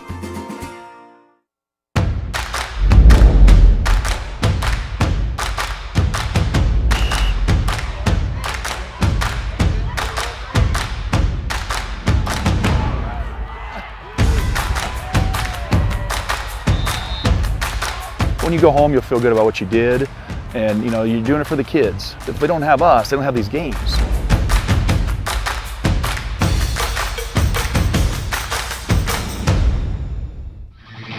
Edco Playoff Football is brought to you in part by Farmers Savings Bank of Colesburg, Elkport Garber, Strawberry Point, and Arlington, member FDIC, Northeast Iowa Subdrains in Strawberry Point, J&J Land Solutions in Edgewood, Elkader Chiropractic Center, Dr. Jamie Hammersland, Guttenberg Municipal Hospital and Clinic, Bacon Concrete in Postville, Fisk Farm and Home in Monona, Cresco, and Decorah, Furniture Showcase in Allwine, Lighting Showroom, Flooring, Furniture, and Window Treatments, Bruins and James Insurance, your Grinnell Mutual Agent in Monona, and Rivals Inc. Custom Gear, Screen Printing, Embroidery, and online shopping at rivalsinc.com.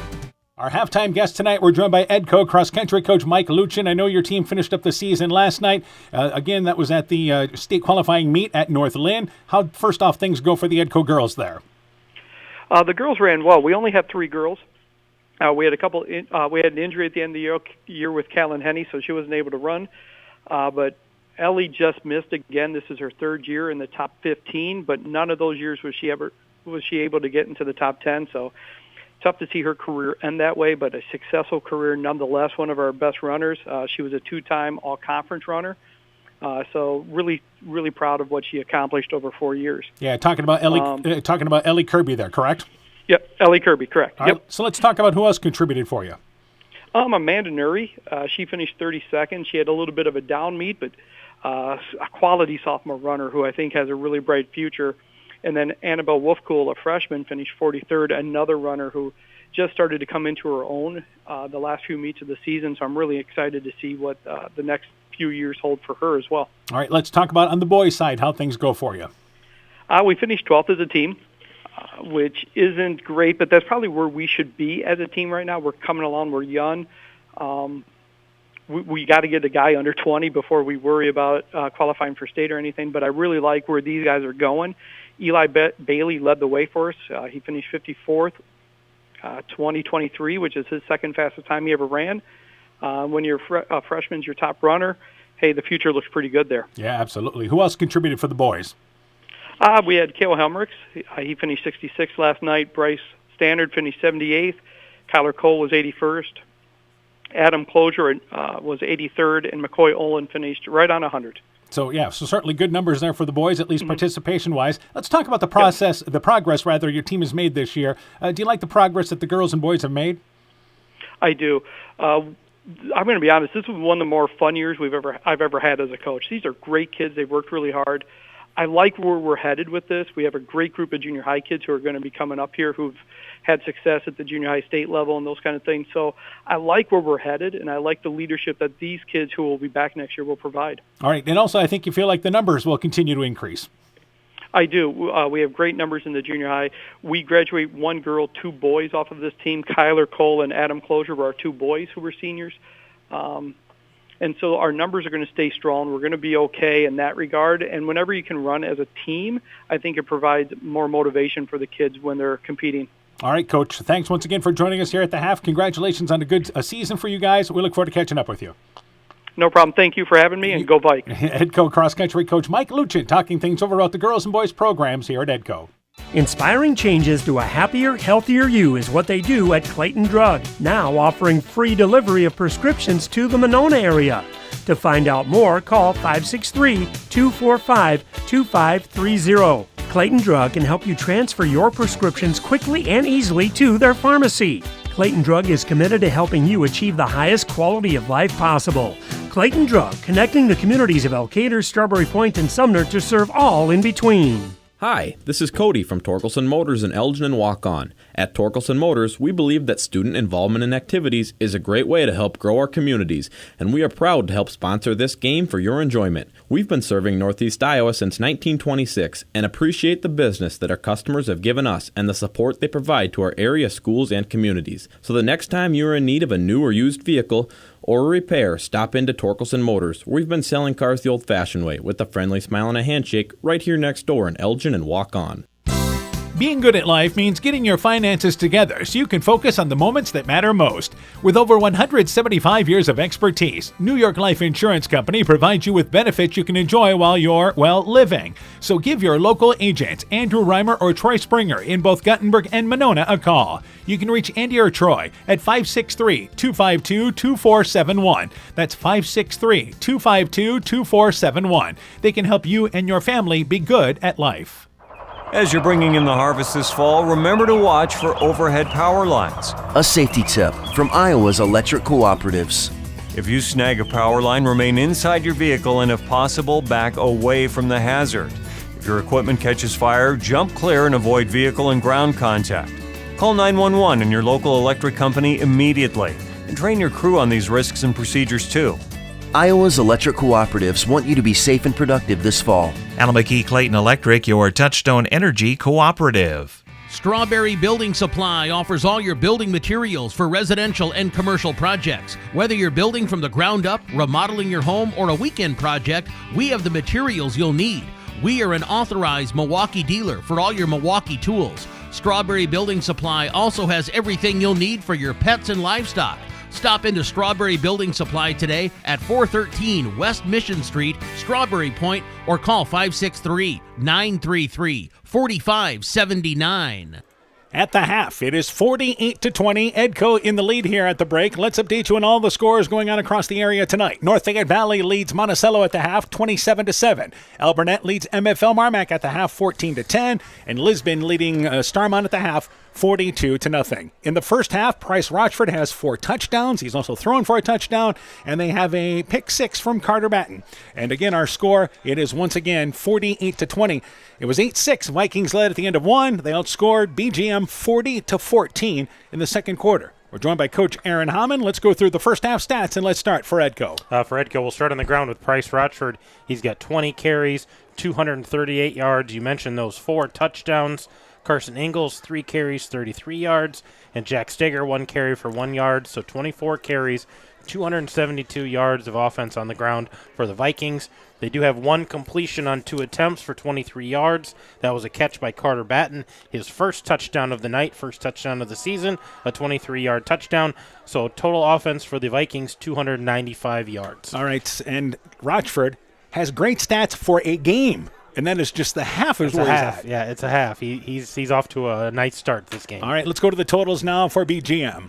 For BGM, you've got Bo Burns, the junior. He's carried 15 times for 67 yards. He's got that 11-yard touchdown.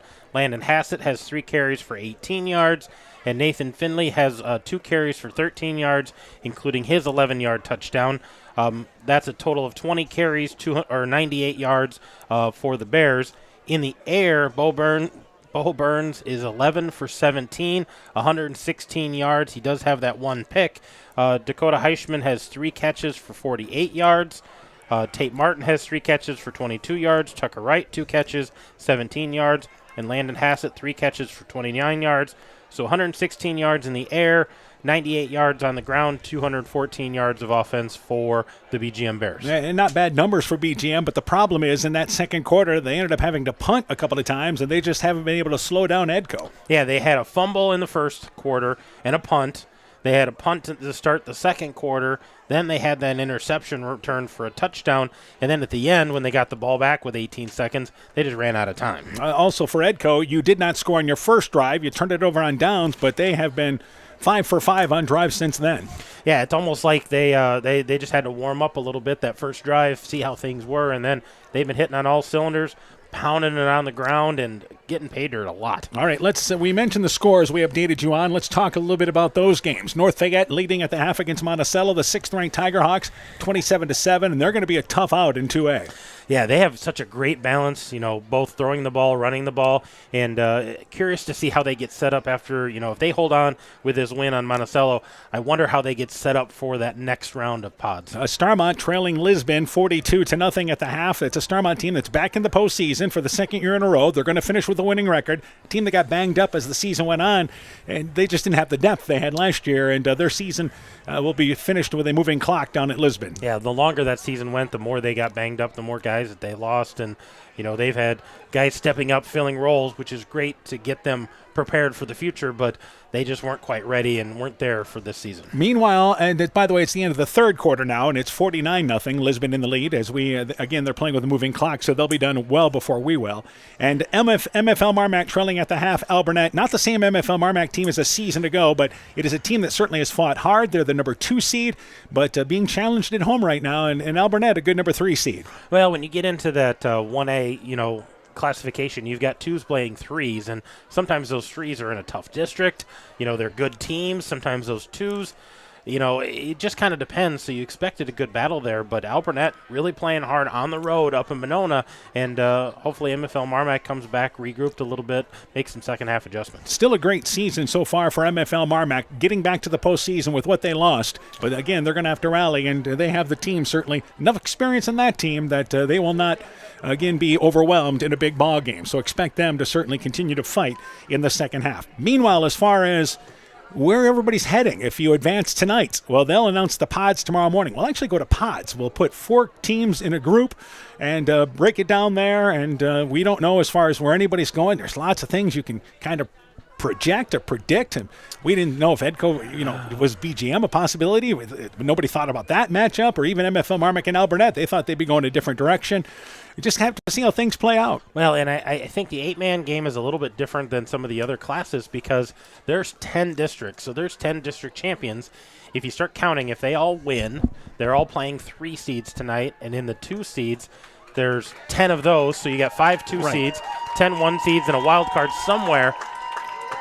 There's a number 1 seed that's going to have to travel next week. And it may be Edco if they hang on to this ball game here at the half, just because they're ranked 10th. They're not in the top 8 in class in the 8-man poll. So lots of things to consider, but Edco would like to take, once again, care of the second half here before they worry about next week. Vikings will get the ball when we start the second half. Edco leads 48-20. You've been listening to our halftime show on KCTN, Garnavillo, Elkader, Iowa. Second half coming up next. Mom, yeah, put that on my to-do list. There is more and more on my to-do list every day. I can hardly keep up, and I have to make sure everyone is paid. But who has time for the bills? You know who can help with that? Who? Elkader Tax and Bookkeeping. They not only do taxes, but specialize in bookkeeping services as well. Has your to-do list gotten too long? Want help? Give Elkader Tax and Bookkeeping a call at 563-245-2154. Hey, Justin Birdnow here from Birdnow Chevrolet in Monona. I want to take a moment to wish all the local athletes good luck during their game.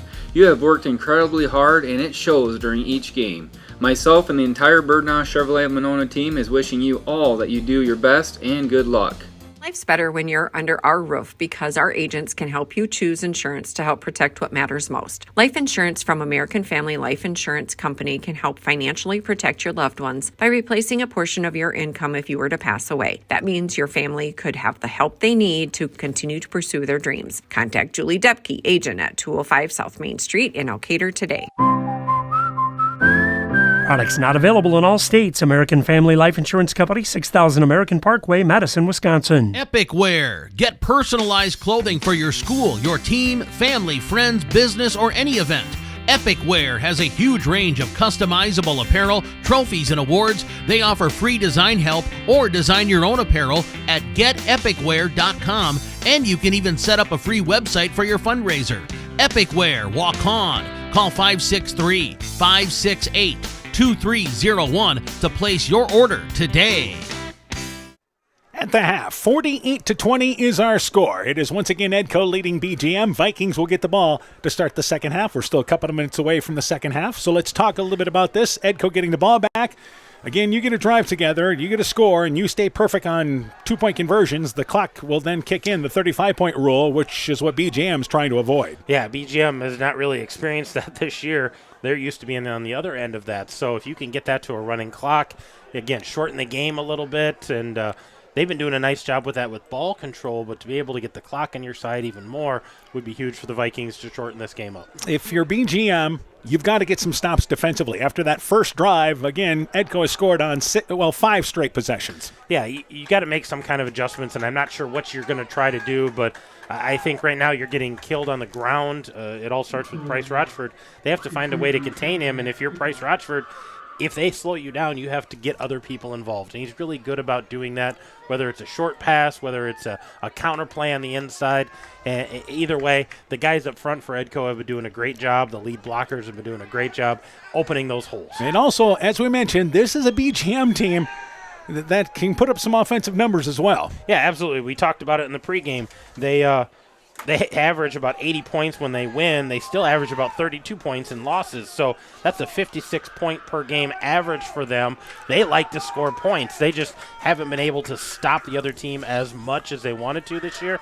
That's why their losses have come in. But they can score, and they're going to try. So again, the Vikings will be receiving, and they'll be going from right to left this time.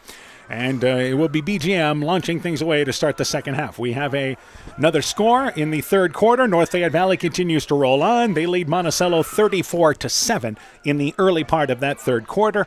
Again, a Monticello team that actually won their last 2 games to get into the postseason. And a positive for them, a team that went 2-6 this year. Yeah, won those last 2, got in the postseason, but they ran into a pretty good team in North Fayette Valley, ranked 6th in Class 2A. So ready to go here with our second half, and it will be Dakota Heichman to launch it away at the 30-yard line. Back to receive there is, once again, Steger, and it's a squib kick again, and falling down on it at the 35-yard line is Edco, and it is Engels who just plopped down on it. They've tried that 3 times tonight just to try to squib it up front, conceding the field position, and Edco's been able to dig in and recover it. And Edco's going to have great field position again. They're going to start on their own 38-yard line. So good job to the guys up front on those kickoffs, just getting their hands on the ball and getting to the ground. So first down, 10 yards to go as our second half gets underway. A first half that was flying until about the last 3 minutes of the half when we had a number of scores. It turned into a score fest. 3 different scores in that time. First down, 10 yards to go. They line up without a receiver. Back to Rochford. He's going to bring it up the middle. Fumbles the football, and BGM says they have it at midfield. So a mistake by the Vikings on the first play from scrimmage, and it's a break for the Bears, needing something to start the second half. 5 seconds in, they catch it. Yeah, that's a huge break for them. They're going to take over here at midfield, and that ball came out pretty quick, so they must have been tackling for that ball. BGM did a great job on that play up front as they converged at the middle of the line, and Rochford was hit at the line of scrimmage. So BGM, 2 receivers to the right, 2 to the left. First down, 10 yards to go, and they have their first touch of the second half. Findlay in motion to throw the football is Burns. Burns looking one-on-one, looking right side, the pass intended for Heichman. Heichman catches it, inbounds, inside the 20-yard line, down to the 15-yard line, likely inside the 10. Hey, he's going to be down there, it looks like at about the 8 or 7-yard line. So right away they hook up, and we mentioned this is a team that has big play potential and a great start to the second half for the Bears. Yeah, 33-yard completion there to start the second half. So first down, 10 yards to go. at the 7-yard line. We are just now 10 seconds into our third quarter, and in 2 plays, BGM went from kicking off to now being first and goal at the 7-yard line. Tight formation on first down and goal, and Findlay at the right end spot. They now snap it back, and it is Burns. Burns inside the 5. Rochford able to hold him up there, along with the rest of the Vikings. Just to the 5-yard line, it's a 2-yard pickup, second down and goal for BGM. Yeah, that was a big strike play to get them knocking on the door, and with their power here, they're just going to try to run this thing in. At the end of the third quarter, Alburnett still leads MFL Marmac 14-10 as they go to the fourth quarter there. What a great 2-3 matchup. Meanwhile, second down and goal, 5-yard line, same play, back to Burns, hit at the line of scrimmage, but falls ahead inside the 4, up the middle. Stagger, one of the first Vikings there. They'll give him towards the 3, and it's third and goal, certainly 4-down territory for BGM. Yeah, they've got 2 more downs here to pick up those 2 yards, so they're going to need some kind of miscue or big play here if the Vikings want to keep him out of the end zone. Third down and goal, a minute into our third quarter. And on this play, back to Burns. He's going to run it again, right side, and he goes in for the score untouched. So after the turnover by Edco, 2-yard run, standing up from the right side for Burns. And it is BGM getting the first break of the second half, back within 48-26. Yeah, 2-yard run there by Burns to cut into this lead a little bit and make this more manageable. I assume they're going to go for 2 here and try to just keep cutting in, get this back to 10. And absolutely, as we mentioned, most of this season they have kicked the PATs, but this is a case now that you've got to try to play catch-up. You're going to need as many points as you can as quickly as possible. So receivers, 2 to the left, 1 to the right. And they are going to send Findlay in motion and back to Burns. Burns brings it right side, and he's able to go in the middle of the field, standing up for the conversion. 10:55 left in the third. Life from BGM, back within 48-28. Let's take this break. When making up a to-do list, don't forget to include servicing your car at Edie's AC Delco Service Center in Garnavillo. Your car should have the best care, and Edie's will make sure of it. Stop in or call 964-2186 to make an appointment. Tires worn out? Well, Edie's can replace them. Need a tow? Call Edie's at 964-2186. Kay, Lynn, and Todd invite you to stop by and fill your car's tank with fuel at Edie's AC Delco Service Center in Garnavillo. Edie's open 7 a.m. Mondays through Saturdays. People's State Bank is a locally owned and managed bank with convenient locations in southwest Wisconsin and northeast Iowa. If you're looking for a place where you're more than just a number, but still have access to convenient technology and low fees, People's State Bank is it. As a community bank, they're proud to support many of the local charities, county fairs, community events, and more. When you become a part of People's State Bank, you can be confident that you're standing with a good cause. People's State Bank, member FDIC. Eichmann, there's a squib kick again, but it'll go by the first line of up the backs there for Edco, the first line of defense, and Lang able to fall down on it at the 32-yard line.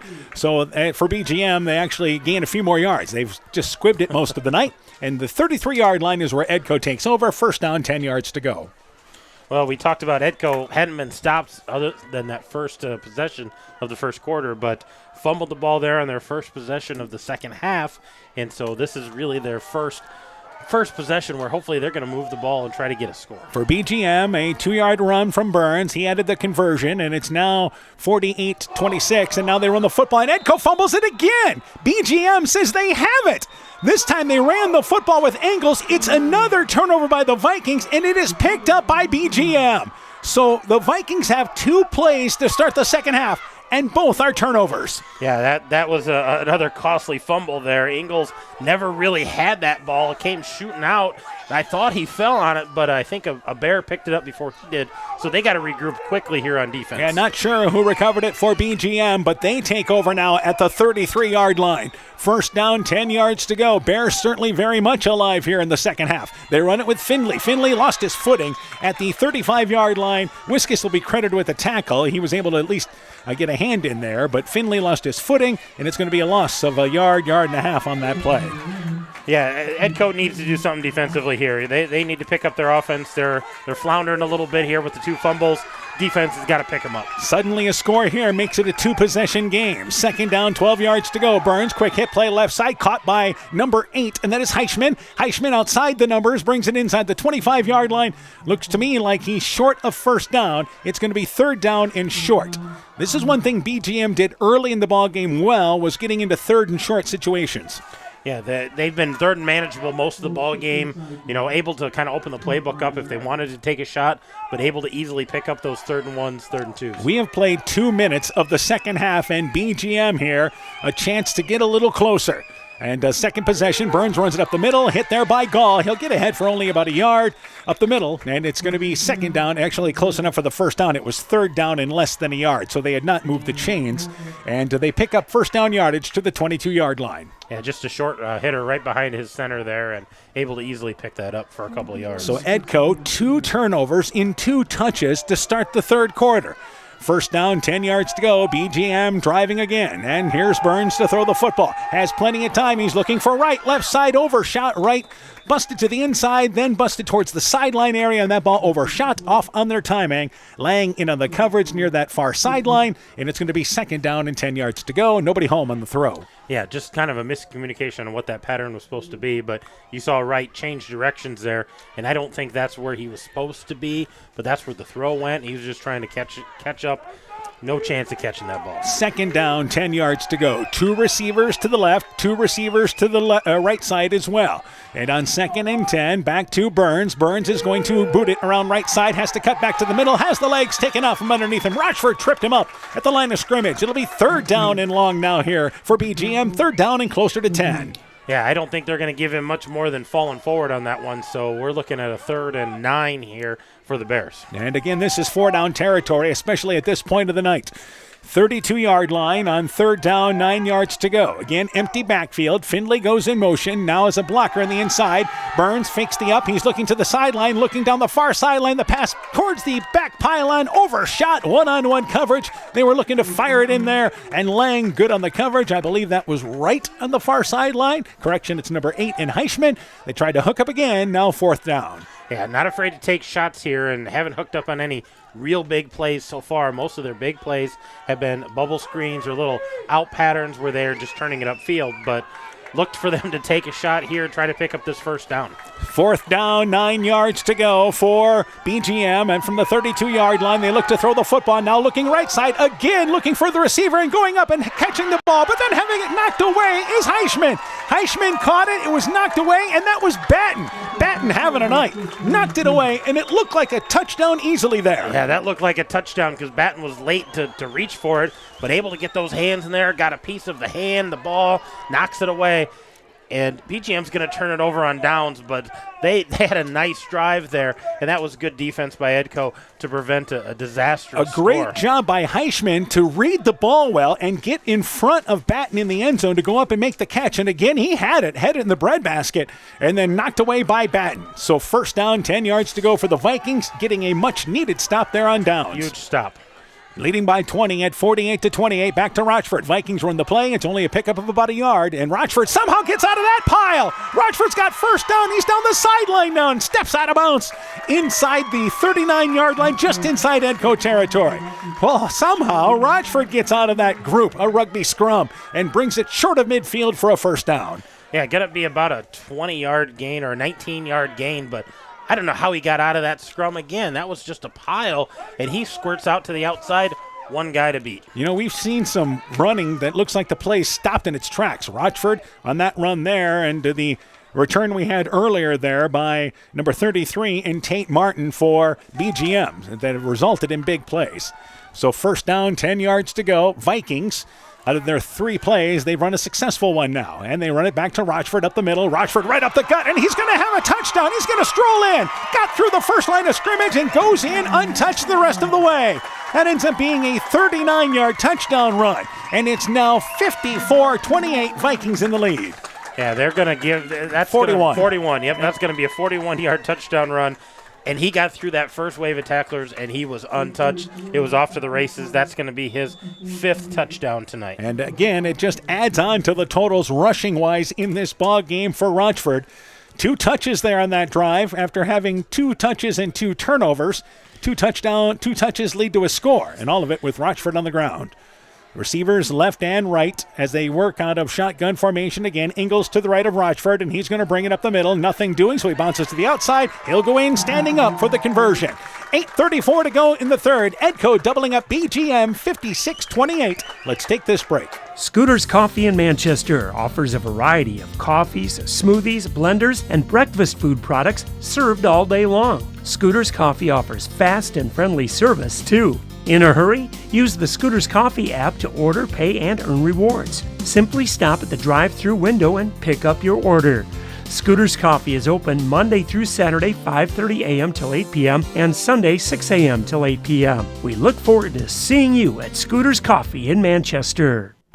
Edco Playoff Football is brought to you in part by Lloyd Kelchin Grain in Edgewood, the Edgewood Locker, Edgewood Farm and Home Supply, Community Insurance with offices in Edgewood and Delhi, Myers Auto Service in Monona, Thompson Construction and Monona Overhead Door, LTI & Sons Water Conditioning, your Connecticut dealer in Postville, Clayton County Recycling, Culligan Water Conditioning in Elkader, the Loena Savings Bank, member FDIC, and by KAR Auto Group, online at karautogroup.com. At the half, we was Edco leading by a score of, once again, at the half 48-20, and now all of a sudden it is 56-28, and we've only played 3.5 minutes of this third quarter. Edco gets a 41-yard run from Rochford the conversion, and it is again 56-28. Here's a great kickoff by Blanco, sails over the head of Martin in front of the goal line. It's an automatic touchback, first down, 10 yards to go. BGM takes over at their own 15-yard line. So Rochford, 2 plays, 2 carries, adds to his total. Well, we started this game and we thought, oh, this is going to be a pretty fast game, pretty low scoring. That last 3-4 minutes of our first half, lots of scoring. First 3-4 minutes of this half, lots of scoring. So first down, 10 yards to go for BGM.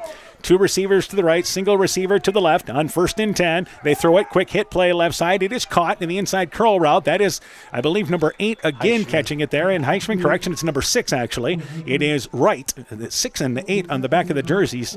Kind of tough to keep track of, but it's a 6-yard pickup on first down. Yeah, those 2 numbers look a lot the same out there. Those numbers are kind of scrunched together, but that was Tucker Wright. That's his 3rd catch tonight. And we go here with the officials.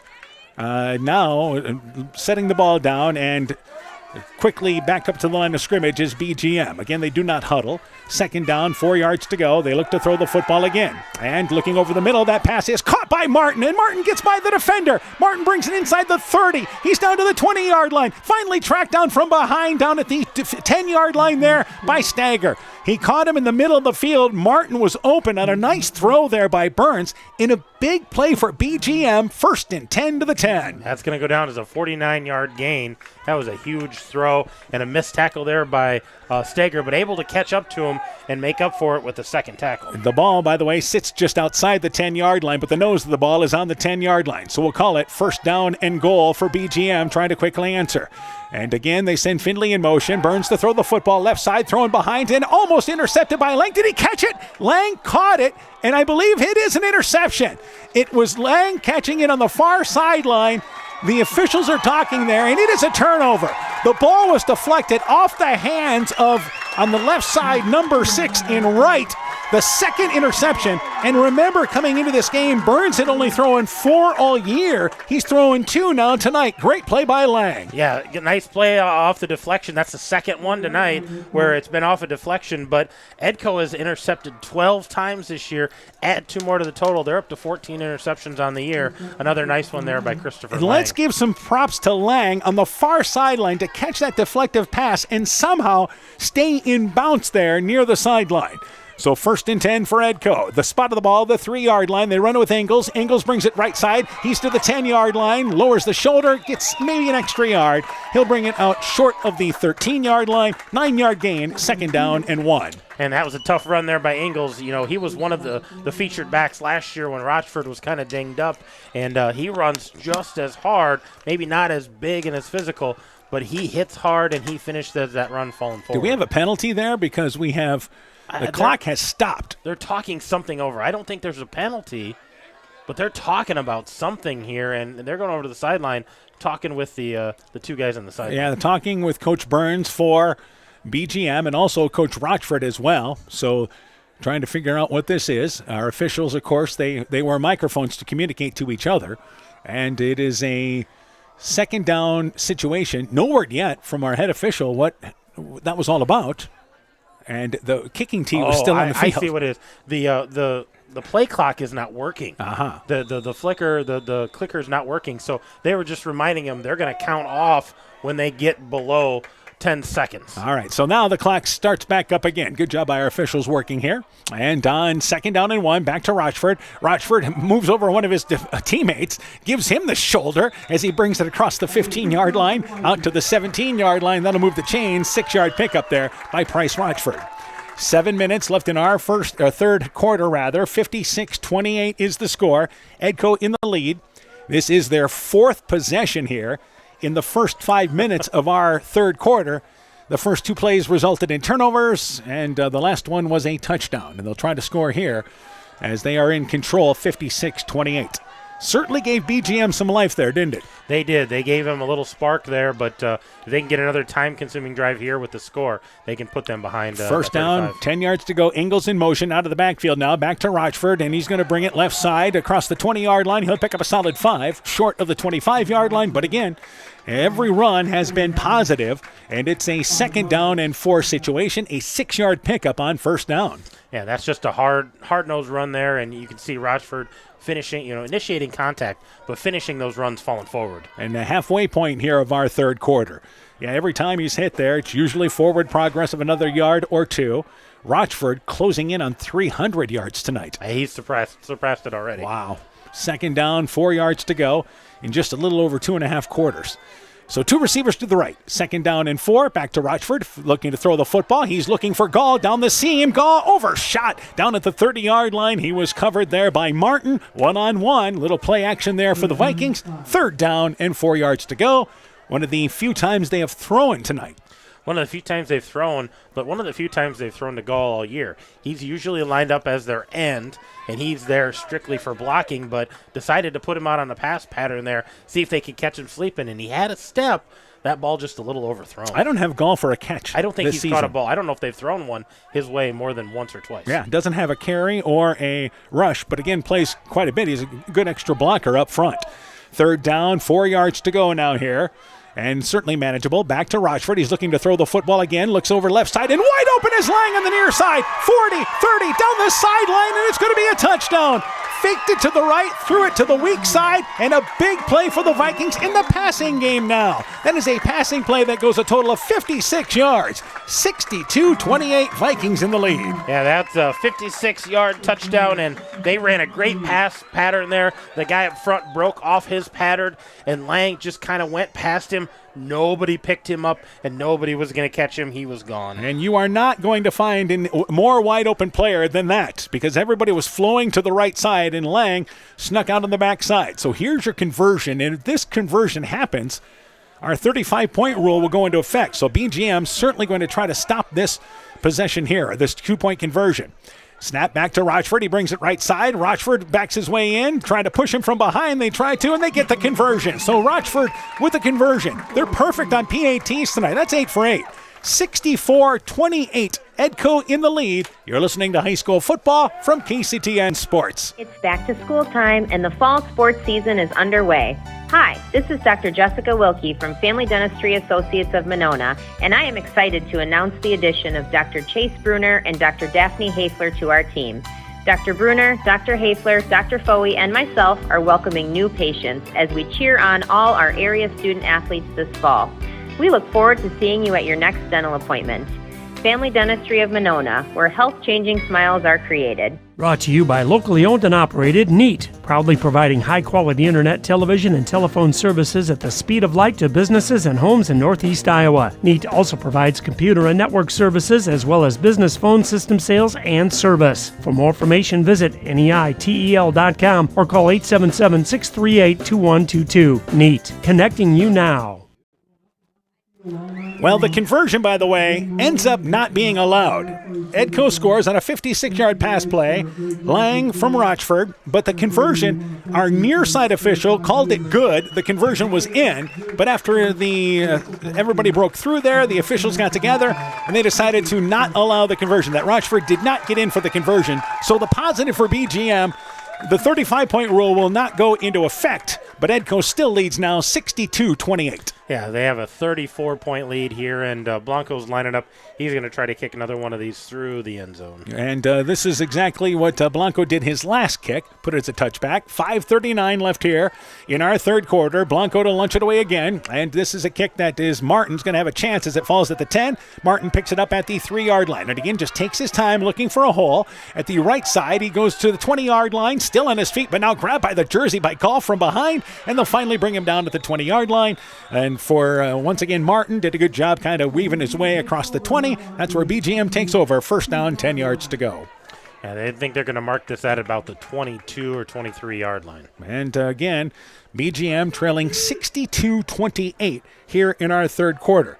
So Rochford has 5 rushing touchdowns in this ball game and is throwing for a touchdown.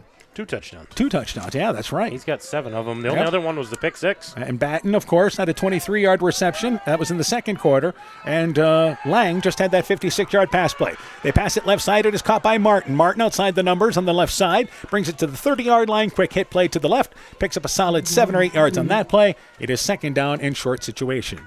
Again, in the 8-man game, you can certainly score in a hurry, which we have seen quite a bit in this ball game tonight. But the question is, can BGM get a stop defensively? That has been Edco has only stopped themselves twice this second half because of fumbles. Yeah, those fumbles are about the only thing that has slowed them down. And again, 7-yard pickup on that play. Second down, 3 yards to go. Running it right side is Burns. This time he's going to run. He's got first down, 35-yard line across midfield, inside Edco territory. Batten wrapped him up, able to push him ahead to the 32-yard line. Stagger there on the tackle as well. And first down yardage there for BGM.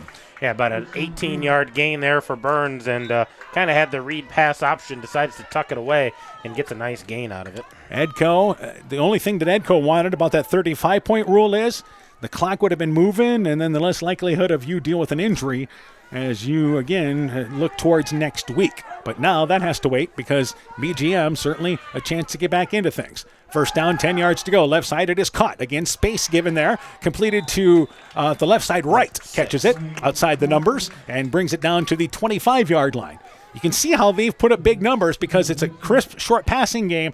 And then you take your long shots if you're the Bears. Yeah, you get the ball out quick and see if your receivers can get those extra yards. But they also have taken a couple of shots downfield and thus far have not hooked up on anything big. And Edco, again, they try to take away something, and they have slowed down the BGM running game somewhat. Second down, 4 yards to go. They throw the football right side. Martin catches it. Again, 20-yard line outside the numbers. Makes a defender miss, and he's going to race down the near sideline. Go in for the score. Touchdown, got it. Got by Ingles on the near sideline. Martin with a nice catch in turn. 26-yard touchdown, and it's 62-34 as we continue to light up the scoreboard. Yeah, another 26-yard. That puts Martin over 100 yards on the night tonight. And now you will have the conversion attempt on the 26-yard touchdown reception. We may see a ball game that ends up being, 80-60 tonight maybe? Well, we got a lot of scoring here, and right now not a lot of defense being played on either side of the ball. We still have 3:49 to go in our third quarter. Empty backfield as they go for the conversion. Back to Burns. Burns has time, looking right side, now throws it into the end zone and catching it for the 2-point conversion between 2 defenders there, and a teammate is Heischmidt. They get the conversion with a lot of traffic there just off the right side in the end zone. 3:49 to go in the third. 62-36 our score. Let's take this break. Edco in the lead.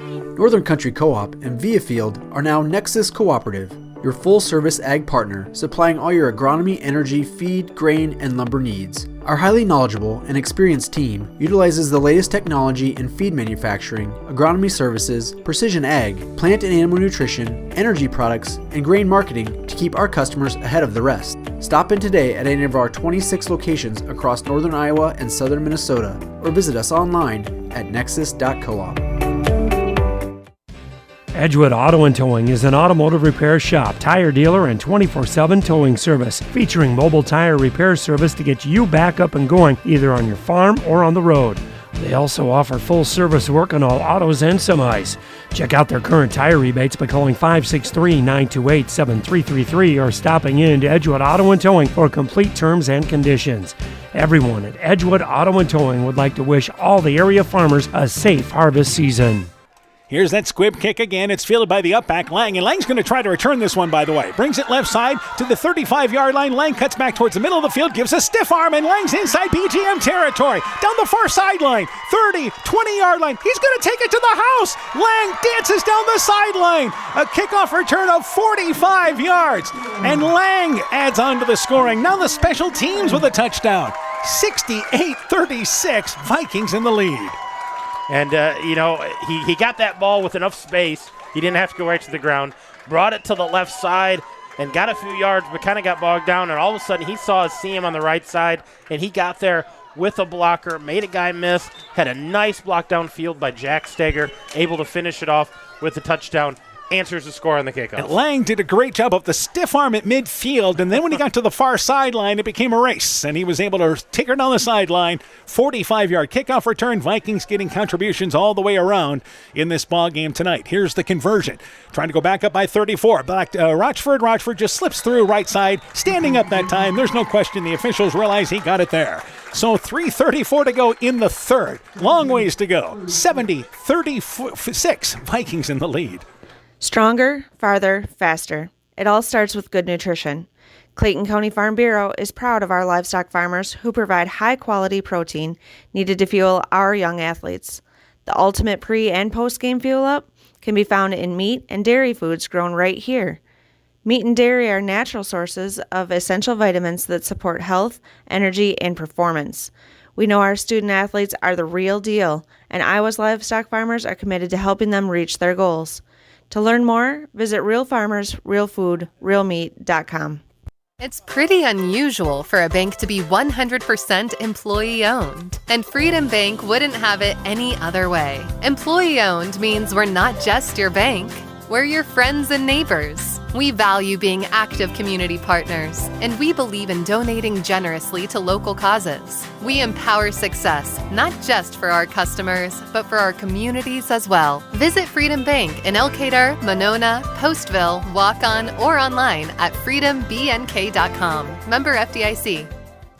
We're lighting up the scoreboard like a pinball machine. Edco leads 70-36. Blanco to kick it off, and he's done this several times tonight. Martin back to receive, and this ball is going to go over the head of Martin, who tried to jump up at the goal line to haul it in. Goes off his hands into the end zone for a touchback. Martin just wanted an opportunity there. Ball will come out to the 15-yard line for Edco. Lang, a 45-yard kickoff return. Rochford with a conversion run. It is 70-36 here in the third quarter. Edco in the lead. Yeah, we've got a fourth quarter. We've got 3.5 minutes left in this quarter.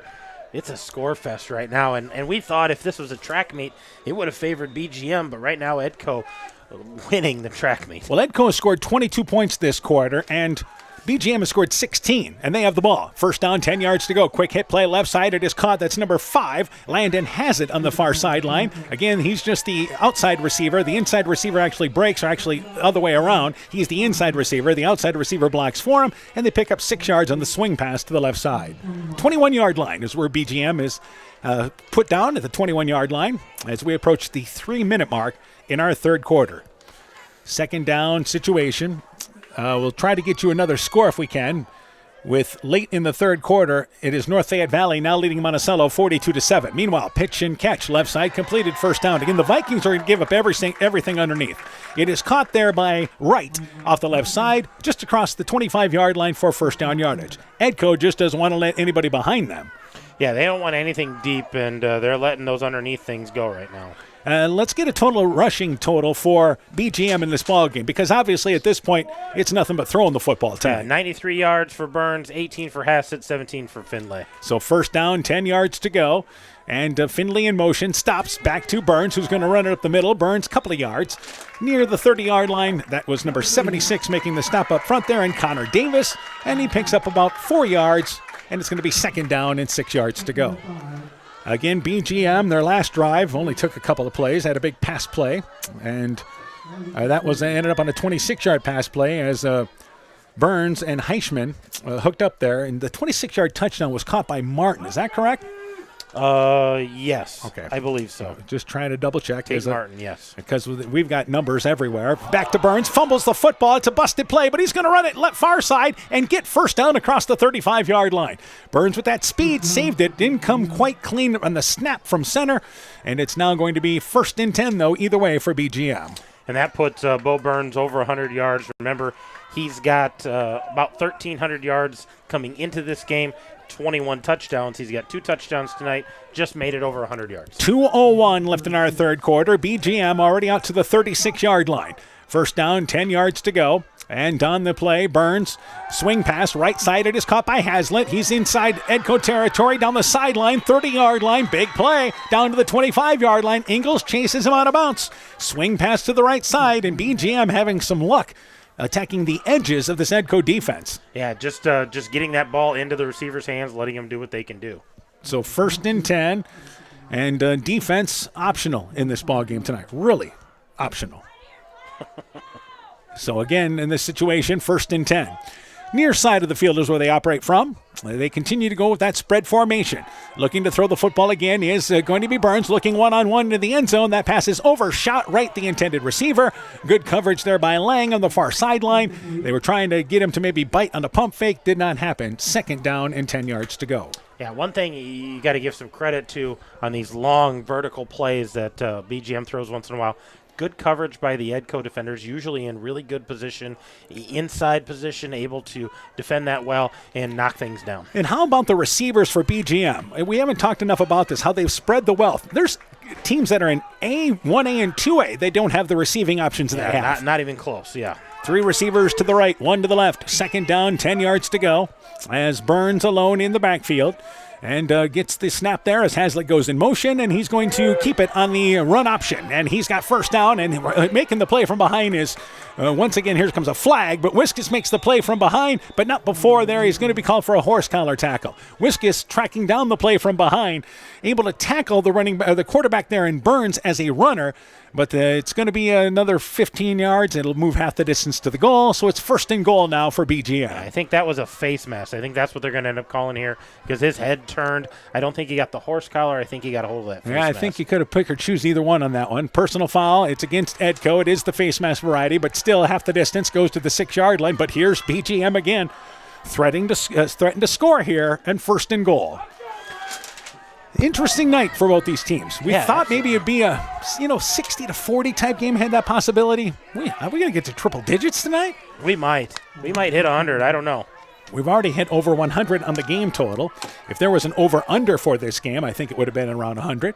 So 1st down and goal. Swing pass left side to Hazlitt, who was in motion. Hazlitt goes inside the 5-yard line, not touched. Great block on the outside. He strolls in from the outside for a 6-yard swing play to the right. 1:33 to go. 70-42. BGM now trails. Another touchdown there. Another passing touchdown. Hazlitt on the reception there. Another 6 yards for him puts him at 60. So a 6-yard reception there. And again, from the quarterback, Burns, and they will try for the conversion. And the good news is for BGM, you have stopped being 35-pointed in this ball game because you've actually converted on a couple of conversions here in this third quarter. So 3 receivers to the left, 2 to the right. And a correction, 2 and 2. And they send again a receiver in motion, and Burns to throw the football. Slant play, and that ball is, I believe, incomplete. Hit the ground. It was intended for right, knocked away by Lang. Lang with another good defensive play. So 1:33 to go in our third. It is still 70-42. Edco in the lead. Let's take this time out. It's pretty unusual for a bank to be 100% employee-owned, and Freedom Bank wouldn't have it any other way. Employee-owned means we're not just your bank.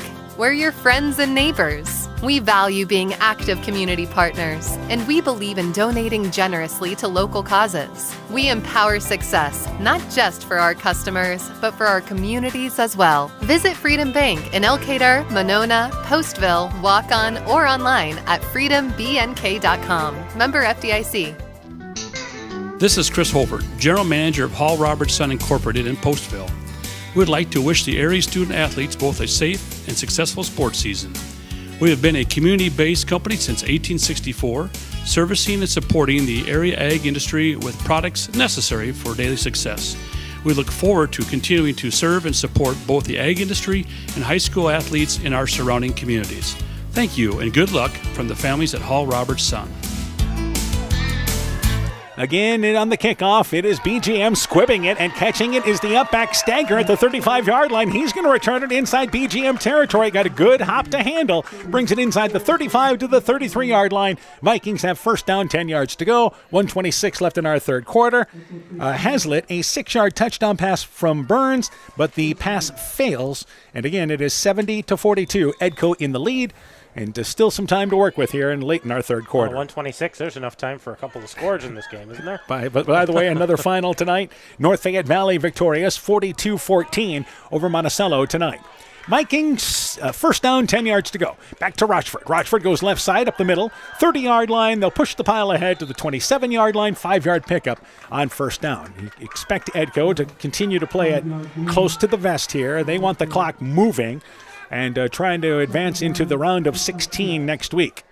BGM offensively hasn't been the issue tonight. It has been defensively tonight, just unable to get stops. Defensively has not had an answer for the running game of Edco. Well, think about this. For Edco, you've been stopped 3 times tonight. You got stopped on the first series inside BGM territory on downs, and then the 2 fumbles to start the third quarter. Otherwise, they've scored touchdowns every other drive.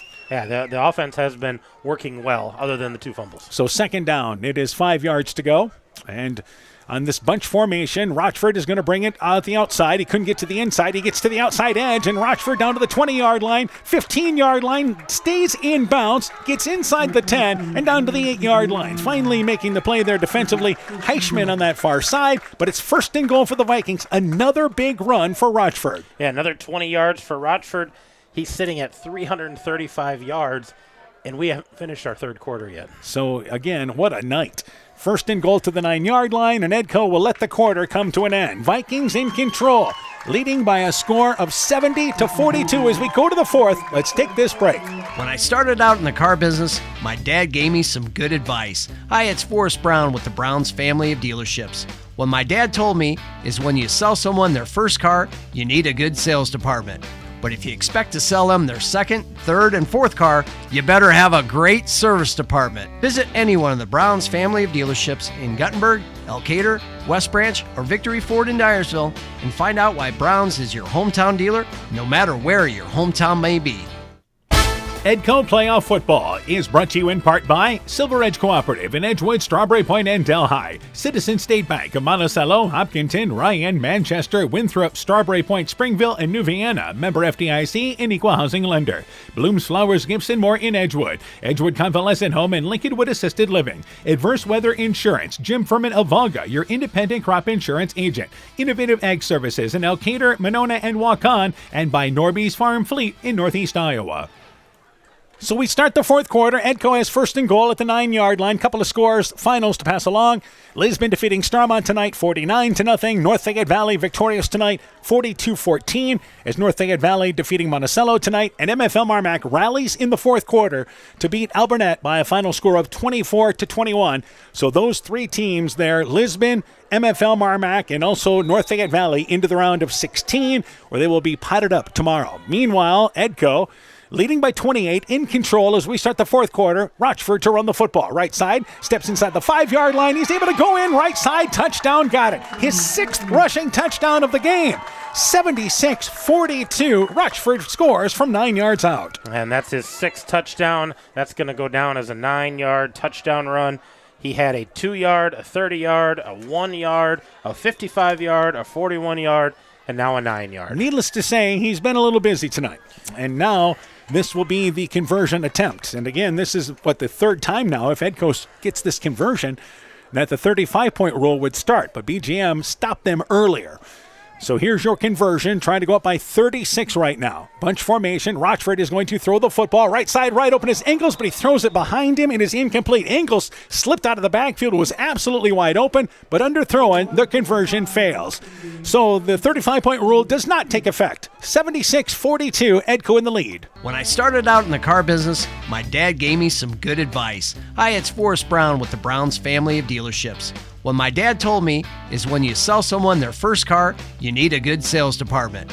But if you expect to sell them their second, third, and fourth car, you better have a great service department. Visit any one of the Browns family of dealerships in Guttenberg, Elkader, West Branch, or Victory Ford in Dyersville and find out why Browns is your hometown dealer, no matter where your hometown may be. Hey sports fans, take a time out and call Garms Financial Services. Their team of agents can show you how to save money on all your insurance needs with Grinnell Mutual. Whether you need auto, home, farm, health, crop, or business insurance, Garms Financial Services has you covered. You'll also receive quality protection, expert advice, and local friendly service. Call Brian Buchenhagen, Cheryl Wagner, Emily Bazin, or Kayla Olson today for a free competitive quote. Garms Financial Services in Elkader, your trusted choice agency. So 5 seconds into our fourth quarter, and we have another score as Rochford scores from 9 yards out, but the conversion run fails.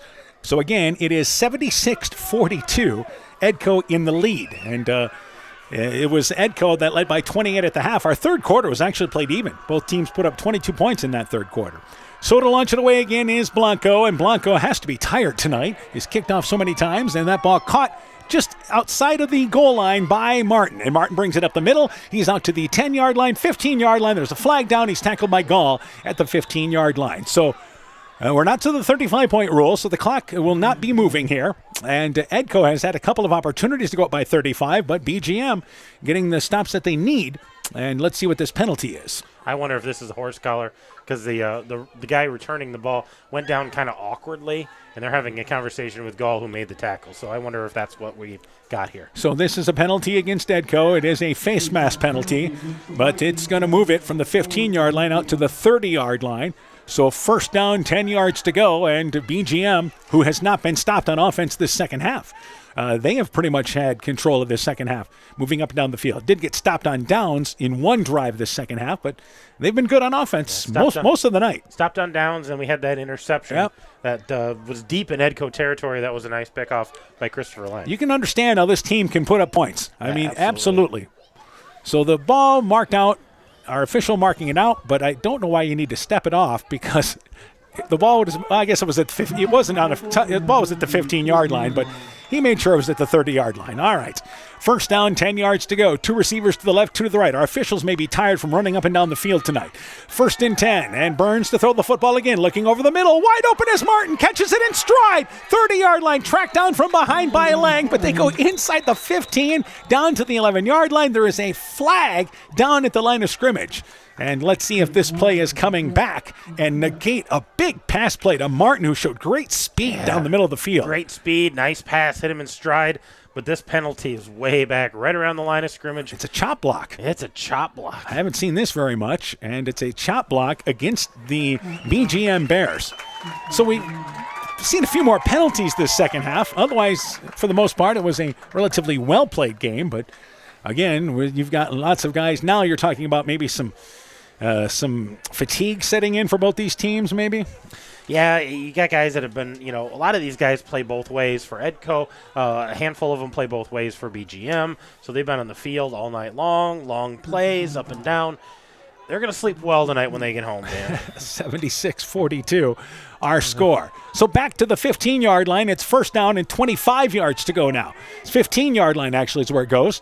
2 receivers to the left, 2 to the right. Burns to throw the football again. He's looking long, far sideline, going up for it, and catching it again is Heischman. Heischman inside Edco territory. It's just a jump ball. Heischman out jumps his defender Batten, and on first and 25, it's a 28-yard pass play. Wow, yeah, that was insane. That was a nice catch coming back to the ball. Heischman is 6 foot, so it's not like he's towering over the defender in Batten, who's actually 6'1", but he made such a good read on that ball. Yeah, absolutely. Just coming back to the ball, making a solid catch, and picking up the first down on first and 25. So, again, first and 10, back inside Edco territory as BGM putting up huge numbers on offense tonight, but still trail by 34. They send Martin in motion, and it's a swing play left side. It's a backwards lateral caught by Martin. Martin at the 35-yard line, now trying to bust it back to the right, and a nice open field tackle by Rochford back inside the 40-yard line. Martin tried to reverse it across the far side of the field, and hanging on was Rochford. Made enough pressure to lose 5 yards. Second down, 15 yards to go. Yeah, a nice solid tackle there by Rochford, and you can see him really pumped up about that, trying to keep his emotions in check, but that was a big play to stop Martin. 2 receivers to the left, 2 to the right. Second down, 15 yards to go. 1 minute into our fourth quarter. And to throw the football again is Burns. He's being rushed, gets by a defender. He's looking long, far sideline for Hazlitt. Hazlitt goes up for it defensively, dives back. Did he catch it? The official looks. No word yet. They're going to call it a catch. So the pass is completed down to the 5-yard line. Edco thought it was incomplete. But again, you've got one official back there trying to make the play. Another huge pass play and what looked like a sack to start with. Yeah, 37 yards is what that's going to go down, and that's going to give him almost 100 yards tonight as well. Are both teams going to get to 100 tonight? Maybe. Down to the 5-yard line where it's first and goal. But a good job coming back by Hazlitt on a ball that was thrown short to make that play. So first down and goal to the 5-yard line. They operate from the left hash mark. And alone in the backfield again is Burns. Burns gets the snap, going to bring it right side. He cuts back inside and goes in for the touchdown. So Burns with 10:30 to go with a touchdown. 76-48. Edco's lead trimmed to 28. And the extra 2 points, once again, very important here. We'll see if they can convert. They're going to go for 2. BGM quickly up to the line of scrimmage for the conversion, and trying to run it right side is going to be the quarterback, and in for the conversion easily here is Burns, as again he's able to stand up for the conversion. So with 10:30 to go, 76-50 our score. Edco in the lead. Top Gun Customs knows you can fill the deer tag well out of season. If you've tagged that prize buck, pull up to the stoplight at Top Gun in Garnavillo. That's it. Bob and his technicians have been repairing vehicles for over 45 years. We write the estimates, take the photos, and deal with the insurance company for you to ensure your vehicle is repaired quickly and, most importantly, safely. We also have free loaners or rental vehicles. Call Bob or Nancy at Top Gun to schedule your repair today. 563-964-9899. The Woodland Eye Clinic in Elkader and West Union are proud sponsors of high school sports. We are committed to bringing our patients the highest level of total eye care with detailed one-on-one attention. Our offices offer the newest technology and equipment with a professional team of experienced staff that is committed to you. Call us today for your next total eye care appointment. The Woodland Eye Clinic in Elkader and West Union supports all of our local athletes taking the field or court this season. So they launch it away. Heisman the squib kick, and this is going to go out of bounds as the 28-yard line. So they squibbed it up the near side, and again, that's what they've done all night long. So basically, BGM, it's almost like it's a football style of Grinnell basketball. You know, like we're gonna go up and down the field there. We're gonna go up and down the field. We're gonna score. We're gonna concede field position on short kicks. Yeah, they want to get the ball back and score, and if they can get a stop, they get a stop. But that's great. But the kicking game has been. Yeah, let's just kick short, and they aren't even really going for the ball as much. So when we talk about Edco, the fact that how many yards they've put up tonight offensively, remember they've had shorter fields all night long. They have. They've had great field position most of the night, and here's another case where they're going to start on their own 33-yard line. We've played 90 seconds of our fourth quarter, and both teams have a score. So it's first down, 10 yards to go. And we expect more scoring to happen because both of these defenses are getting tired. The offenses are finding those seams. First down, 10 yards to go. And Rochford gets the snap. They run it inside with Ingles. Ingles hit at the line of scrimmage, ahead for a yard. One of the least amount of yardage plays run this second half by Edco. Only a yard. Second down, 9 yards to go. Again, it's still a 4-possession game, so in the 8-man game, this would be a lot to come back from 26 points away, but BGM... You got to get a stop at some point. Yeah, at some point you have to stop the Vikings. Or at least slow them down if you can. Slow them down. You know, we talked about them having those long, time-consuming drives. They've been quick strike offense and big gains here in the second half. So second down, 8 yards to go. Ingles, even though it looked like he was stopped, still got 2 yards out of that. And on second down and 8, Rochford is going to bring it up the middle. Rochford straight ahead, hit at the line of scrimmage, and it's going to be third down and 8. So actually, give him a yard. Third down, 7 yards to go. Defense better up front by BGM as number 50 makes the stop up front there in Ben Cadden. And this is a rarity that Edco's been in a third and long situation at all tonight. But you look at where they're at in the field. If they don't pick this up, Dan, they're probably going for it. I don't know if they're going to punt this away, play field position. They want to have the ball in their hands. Well, especially how quick that BGM can score. I mean, and Edco has shown that ability to score quickly as well. So 3rd down, 7 yards to go. 2 receivers to the left. Ingalls is to the right of Rochford. And on 3rd down and 7. And somebody leaning up front for BGM, but he gets back across the line. It's not offsides. And Rochford runs the football short side. He's only going to get about a yard. Again, he gets across the 35 to the 36-yard line. Martin there along with Cadden making the play. It's 4th down. And for Edco, this will be the first 3 and out all night long, won't it? It will be, and I swear, I think they're still going to go for it, given their field position. But yeah, this could be their first 3 and out of the night. Well, this is where Rochford does the punting. Blanco and Stagger have also had a couple of tries, but Rochford, who's done the punting this year, they've only punted a total of 6 times all year. And Rochford here will be launching it away. So Rochford to launch it away, stands back in punt formation at the 25-yard line, gets the snap, gets the kick away, and nobody back there for BGM, and that ball's going to hit at the 5-yard line, kick into the end zone. It's a touchback. It'll come out to the 15-yard line, and BGM, hey, needed to get a stop defensively. They got one there, and they'll take over 1st and 10 at their own 15-yard line, trailing 76-50. Wow, this is just an offensive onslaught and optional defense at times tonight. It's just crazy, and we've got 8 minutes to play, and I think BGM's got the firepower to get back into this. Edco's got to get a stop defensively and try to turn the tides here a little Again, bit. if you're BGM, you need another quick score. I mean, it's your only chance to get a quick score here, and you're going to continue to do onside kicks. You've been doing it no matter what the score is, and that's what you're going to have to hope for here. So they're going to run the football there, and handing it off to number 10 and Nathan Findley. Findley gets out to about the 20-yard line, 5-yard pickup. Jack Stagger makes the play, give him 6 to the 21-yard line. Inside 8 minutes here in our 4th quarter. We are by far the late show going on tonight. That's an understatement tonight. We're late tonight. And 126 combined points in our ball game so far. But that's the 8-man game. Remember, we had a championship game a couple of years ago where both teams scored in triple digits. So 2nd down, 5 yards to go. And they run it again with Findley. Findley up the middle, 1st down yardage up the middle, fumbles the football, and I believe Edco's got it. Findley lost the football, and it's picked up by Jack Stagger at the 28-yard line. Vikings force their 3rd turnover of the game. 1st and 10 at the 29-yard line now. Yeah, 4th turnover, 2 interceptions, 2 fumbles. That's right. We had 2 picks and 2 fumbles. So to the 29-yard line, 1st down, 10 yards to go for Edco, and their defense forces a stop. Stagger, I believe, forced that fumble. Yeah, I think he forced it. Did he recover it, too? He did. He pulled it down and just stripped it as he went to the ground and had the ball. And here's Edco on the BGM 29-yard line. Now they have a chance to possibly go up by enough. So 1st down, 10 yards to go. Yeah, it's touchdown here puts the game out of reach, I would think.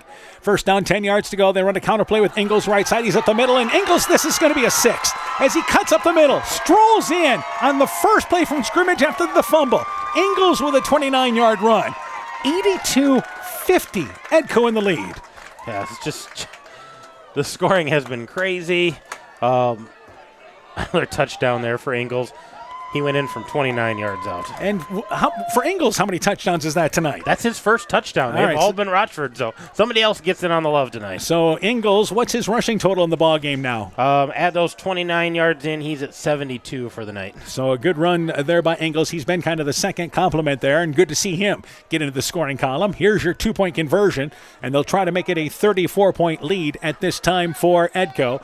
With 7:32 to go in our 4th quarter. They run it there with Rochford. Rochford trying to back his way in. He does get in for the conversion. Both of our officials on the side say that it's good. It's 84-50, Edco in the lead with 7:32 to go. Let's take this break. Hi, this is Tara Fink, psychiatric mental health nurse practitioner. Helping people, bottom line, is the biggest reason I chose a career in mental health. During my own struggles, it was difficult to find good support in this area. Therefore, I vowed to come back home to help meet the great need for mental health care in Northeast Iowa. I'm available for consultations at both the Walk-On and Postville Clinic locations, offering assessment, diagnosis, and medication management for all mental illnesses. Exceptional caring people, Veterans Memorial. Edco Playoff Football is brought to you in part by Farmers Savings Bank of Colesburg, Elkport Garber, Strawberry Point, and Arlington. Member FDIC. Northeast Iowa Subdrains in Strawberry Point. J&J Land Solutions in Edgewood. Elkader Chiropractic Center, Dr. Jamie Hammersland. Guttenberg Municipal Hospital and Clinic. Bacon Concrete in Postville. Fisk Farm and Home in Monona, Cresco, and Decorah. Furniture Showcase in Allwine. Lighting Showroom, Flooring, Furniture, and Window Treatments. Bruins and James Insurance. Your Grinnell Mutual Agent in Monona. And Rivals Inc. Custom gear, screen printing, embroidery, and online shopping at rivalsinc.com. So for Edco, it is Ingles' 29-yard run, Rochford with the conversion run, and it's 84-50 here in our fourth quarter. And Blanco to kick it away again. This one's going to sail over the head of Martin back there to receive. It's a touchback, and it's first down, 10 yards to go for BGM at their own 15-yard line. We'll try to pass along some of these numbers tonight as far as offensively, because it has been a wild night offensively with 134 points combined scored in this game. Yeah, just a lot of points on the ground. Edco's over 400 yards on the ground, close to 100 yards in the air. If you talk about BGM, they're at about 150 yards on the ground. They're at 354 yards in the air. We're going to go over 1,000 yards offensively tonight. Yeah, it's going to be crazy. First down, 10 yards to go. They swing pass left side, caught by Hazzett. Hazzett steps out of bounds, 20-yard line near side. 5-yard pickup on first down, chased out of bounds by Lang. So Edco leads 34 points here with 7:28 to go. You feel that that last score should be enough to put you over the top here where you don't have to worry about a big comeback, although, again, crazier things have happened, including in this game tonight. But Edco appears to be going to the round of 16, and obviously, offensively, they show they can score with anybody. They're able to score, that's for sure. But they're going to have to be better defensively. But you might not see a team that throws the ball the way they do. Swing pass right side by BGM. Cross the 25-yard line out to the 28-yard line. The pass caught by Hassett again. Yes, correct. Number 5, Landon Hassett. On the swing play, brings it out to the 28-yard line. He's tackled out of bounds, and the clock stops. Oh, he did. They rule him down inbounds. By the way, our officials tonight, we talk about guys getting fatigued. Just think of the work they've had to do tonight.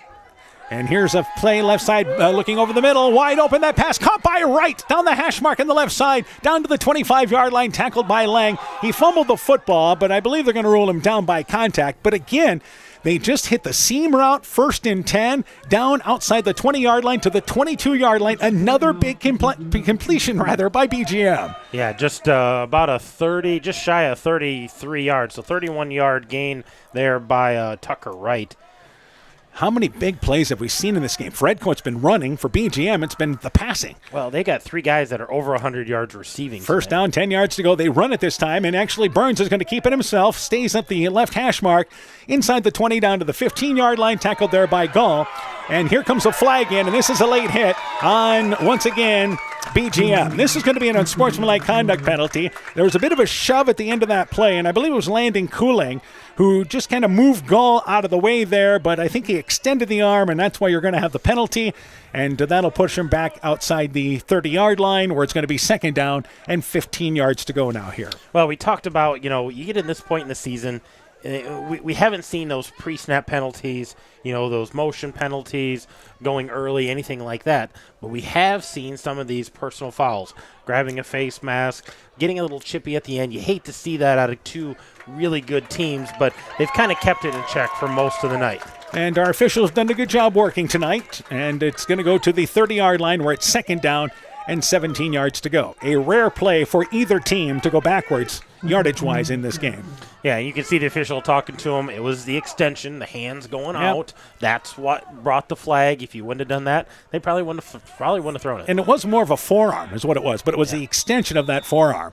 So second down, 17 yards to go. And the clock stops, 6:36 to go. They look to throw the football again. They're looking down the seam. That pass is caught, middle of the field, completed to Heichman.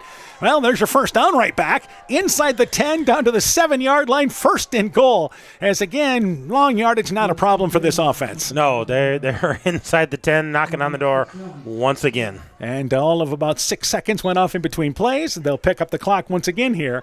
As up and down the field we go, and BGM will look to score here, trailing 84-50 here in our fourth quarter.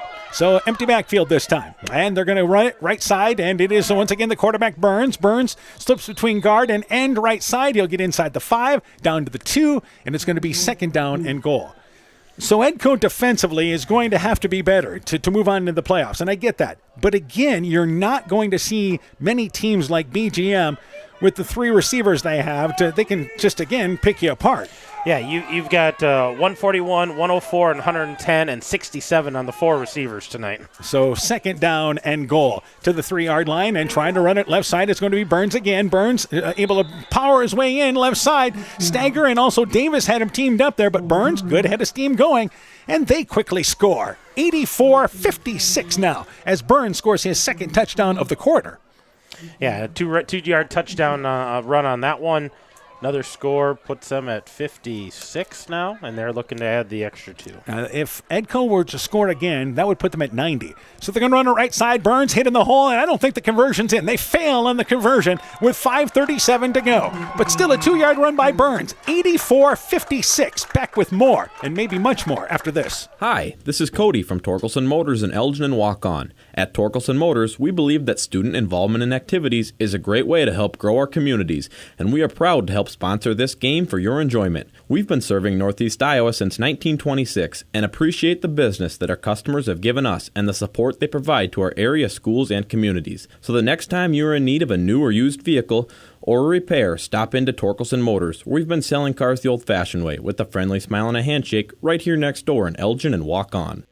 Edco Playoff Football is brought to you in part by Woods Edge Golf Course, the Edgewood Reminder, Del Clay Farm Equipment, your Kawasaki dealer in Edgewood, The Market, a division of Kendrick Inc., Nick's Excavating and Kane Construction in Farmersburg, T&K Cahoon, your Napa dealer in Monona, St. Olaf Ag Sales and Service, Growl Logs and Lumber in Elkader, Timber is a Crop, Harvest Wisely, Dean Family Chiropractic in Claremont, Meyer Collision and Service Center in Guttenberg and Elkader, and TJ's Pizza in Monona and Claremont. For the first time tonight, it is BGM kicking it away, and it's picked up here by number 2 in Batten, and Batten brings it down the far sideline, and Batten is going to take this to the house. 20, 10, gone, touchdown, got it. A 75-yard plus kickoff return from Batten, and Batten having a huge night. 90-56, Vikings in the lead. He catches his first touchdown pass early in this game. He has a pick 6 for a touchdown, and now he has a kickoff return. And they finally kicked one away. They've been pooching it, trying to squib it all night long, and now they kick it away, and Batten found a seam, got to the outside, turned on the afterburners, and he's gone to the house. How about that? Batten with a huge night tonight, and now here's your conversion. With 5:24 to go in our fourth quarter, it is 90-56. Vikings in the lead. And if the conversion, this is only about the 5th time tonight we've had this happen, but if Edco scores, the 35-point rule goes into effect.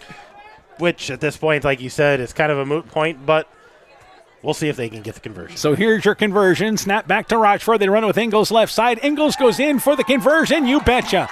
So the clock will start to move when we return. 92-56. Vikings well on their way to the round of 16. Let's take this break. Being good at life means getting your finances together so you can focus on the moments that matter most. With over 175 years of expertise, New York Life Insurance Company provides you with benefits you can enjoy while you're, well, living. So give your local agents, Andrew Reimer or Troy Springer in both Guttenberg and Monona, a call. You can reach Andy or Troy at 563-252-2471. That's 563-252-2471. They can help you and your family be good at life. As you're bringing in the harvest this fall, remember to watch for overhead power lines. A safety tip from Iowa's electric cooperatives. If you snag a power line, remain inside your vehicle and if possible, back away from the hazard. If your equipment catches fire, jump clear and avoid vehicle and ground contact. Call 911 and your local electric company immediately. And train your crew on these risks and procedures too. Iowa's electric cooperatives want you to be safe and productive this fall. Alameda Clayton Electric, your Touchstone Energy cooperative. Welcome back here to Edgewood Community Dreams Field. I believe the kickoff return goes as 75 yards for Batten. The Ingles run makes it 92-56 with 5:24 to go. Blanco to kick off for what?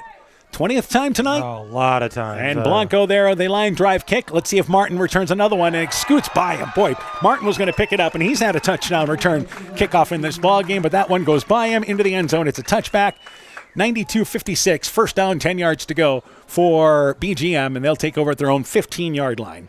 And once this the snap happens on the 15, we're going to have that running clock, and you're going to see the time disappear pretty fast here. BGM, I think if you told them you put up 56 points in this ball game, you got a chance tonight. Yeah, I think that they think 56 points gets us in the ball game, gets us a chance to be competitive. If you tell Edco you give up 56 points defensively, you would have said we're probably going to struggle in this game. But back to action. They run the football right side. It is Hazard around right end. Gets out to the 20-yard line, rather. That is a 5-yard pickup. Clock continues to move. Again, our finals tonight. 42-14, North Fayette Valley over Monticello. They're into the round of 16. Lisbon defeated Starmont tonight 49-0, and MFL Marmac coming back in the fourth quarter to defeat Alburnett by a final score of 24-14. So MFL Marmac also into the round of 16. Edco to join them in the 8-man game.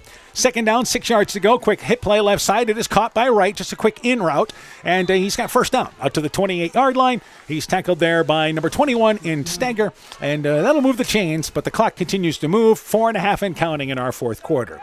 Coming up on our post-game show, we'll talk with Edco coach James Rochford, hoping to talk with the coach of BGM as well, Coach Burns. But we'll see how that kind of plays out because they've got a long trip. They got 2 hours. Yeah. 2 hours and 9 minutes from Brooklyn, Iowa, to Edgewood-Colesburg. First down, 10 yards to go. It's Edgewood anyway. First down, 10 yards to go. They look to throw it sideline, looking for Wright. Overshot near sideline. Stagger in on the coverage, down to the 30-yard line. We just ran the little fly pattern near side, and it's second down and 10 yards to go. So Edco will find out tomorrow morning at 10 a.m. who they play in the round of 16, but this is a team that, again, nobody thought they'd win the district, which from what they had coming back, you figured they would be in the mix in the district. Yeah, nobody gave them any kind of credit, no love in the preseason polls, and they ended up winning the district and putting up 92 points in the first round. And, yeah, and then they, of course, started to win ball games as they throw it again, and that pass almost intercepted. The pass intended over the middle of the field for Hassett, and Jaden Miller, the young freshman, had an opportunity at that, could just not haul it in. Third down and 10 yards to go. But Edco won that thriller against Central City, and a Central City team that is far better than their 5-3 record. Remember, they lost to 2 ranked teams. Actually, 3 ranked teams now as the season has went on. Now that you count Edco, 3 ranked teams, and that was a 2-point ball game, and that came down to who had the ball last. Yep, third down, 10 yards to go. We did that ball game here. And to throw the football again is Burns. Burns looking long. It's one-on-one, looking for the middle of the field. The pass underthrown and then knocked away at the 20-yard line. The pass intended for number 8 in Heichman. In on the coverage there was Batten, who continues his big night as he batted the ball down. It was thrown short. Fourth down and 10 yards to go. And Edco, getting back to them, undefeated and didn't get ranked until this week, the final week of the regular season. There are, in 8-man, there are 17 teams going into tonight with either 0 or 1 loss. Yeah, there's a lot of good teams. And that's by far more than any other class. So we've got lots of good teams. Fourth down, 10 yards to go, obviously going for it. And Burns steps up, now looking to run. He's going to be dropped for a loss. It's a sack. And Edco's going to bring him down at the 27-yard line. Gall finishes it off, but there was a host of Vikings there causing problems. And I believe Edco here, with the clock moving, the play clock, which is now working, by the way, or at least was working there, they will have to take a couple of knees here, but actually they'll have to run some plays. So they might have to run a play, yeah. But they're going to hopefully get to victory formation after they maybe pick up a first down here. And we go inside 2 minutes left in our fourth quarter. So first down, 10 yards to go. They now start the play clock. So, yeah, they'll have to, by the time it gets to 1:25, they'll have to snap it here. But the Vikings can take this down all the way. They can just end the game with a first down, and they will be into round number 16, an Edco team that will go to 9-0. Now, the only bad thing about Edco being ranked 10th is you're not guaranteed a home game next week. Yeah, they might have to go on the road. We won't know that till tomorrow morning. Rochford runs the football right side inside the 25-yard line, and it's a pickup of 4 yards on first down, 90 seconds and counting in our fourth quarter. Yeah, the play clock starts back up at 40 seconds, so they can knee it out from here. So we started 25 seconds on the first play, but now the play clock starts at 40, so should be able to take a knee or pretty darn close to it to end this game. I would hope so. I would hope they'd be able to kneel on this.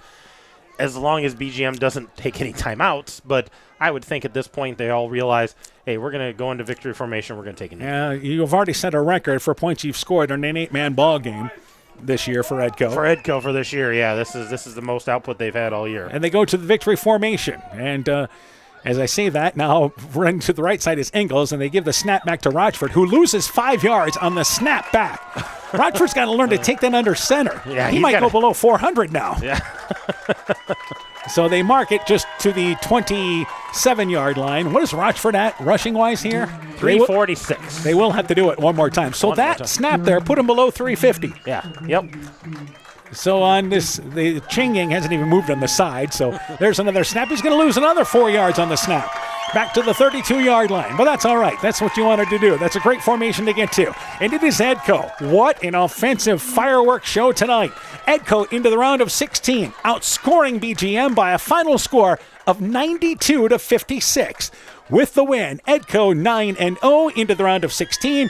BGM closes the season with a record of 4-5. We'll take a break. When we return, game stats, coaching interviews, your post-game show is coming up. You're listening to high school football from KCTN Sports.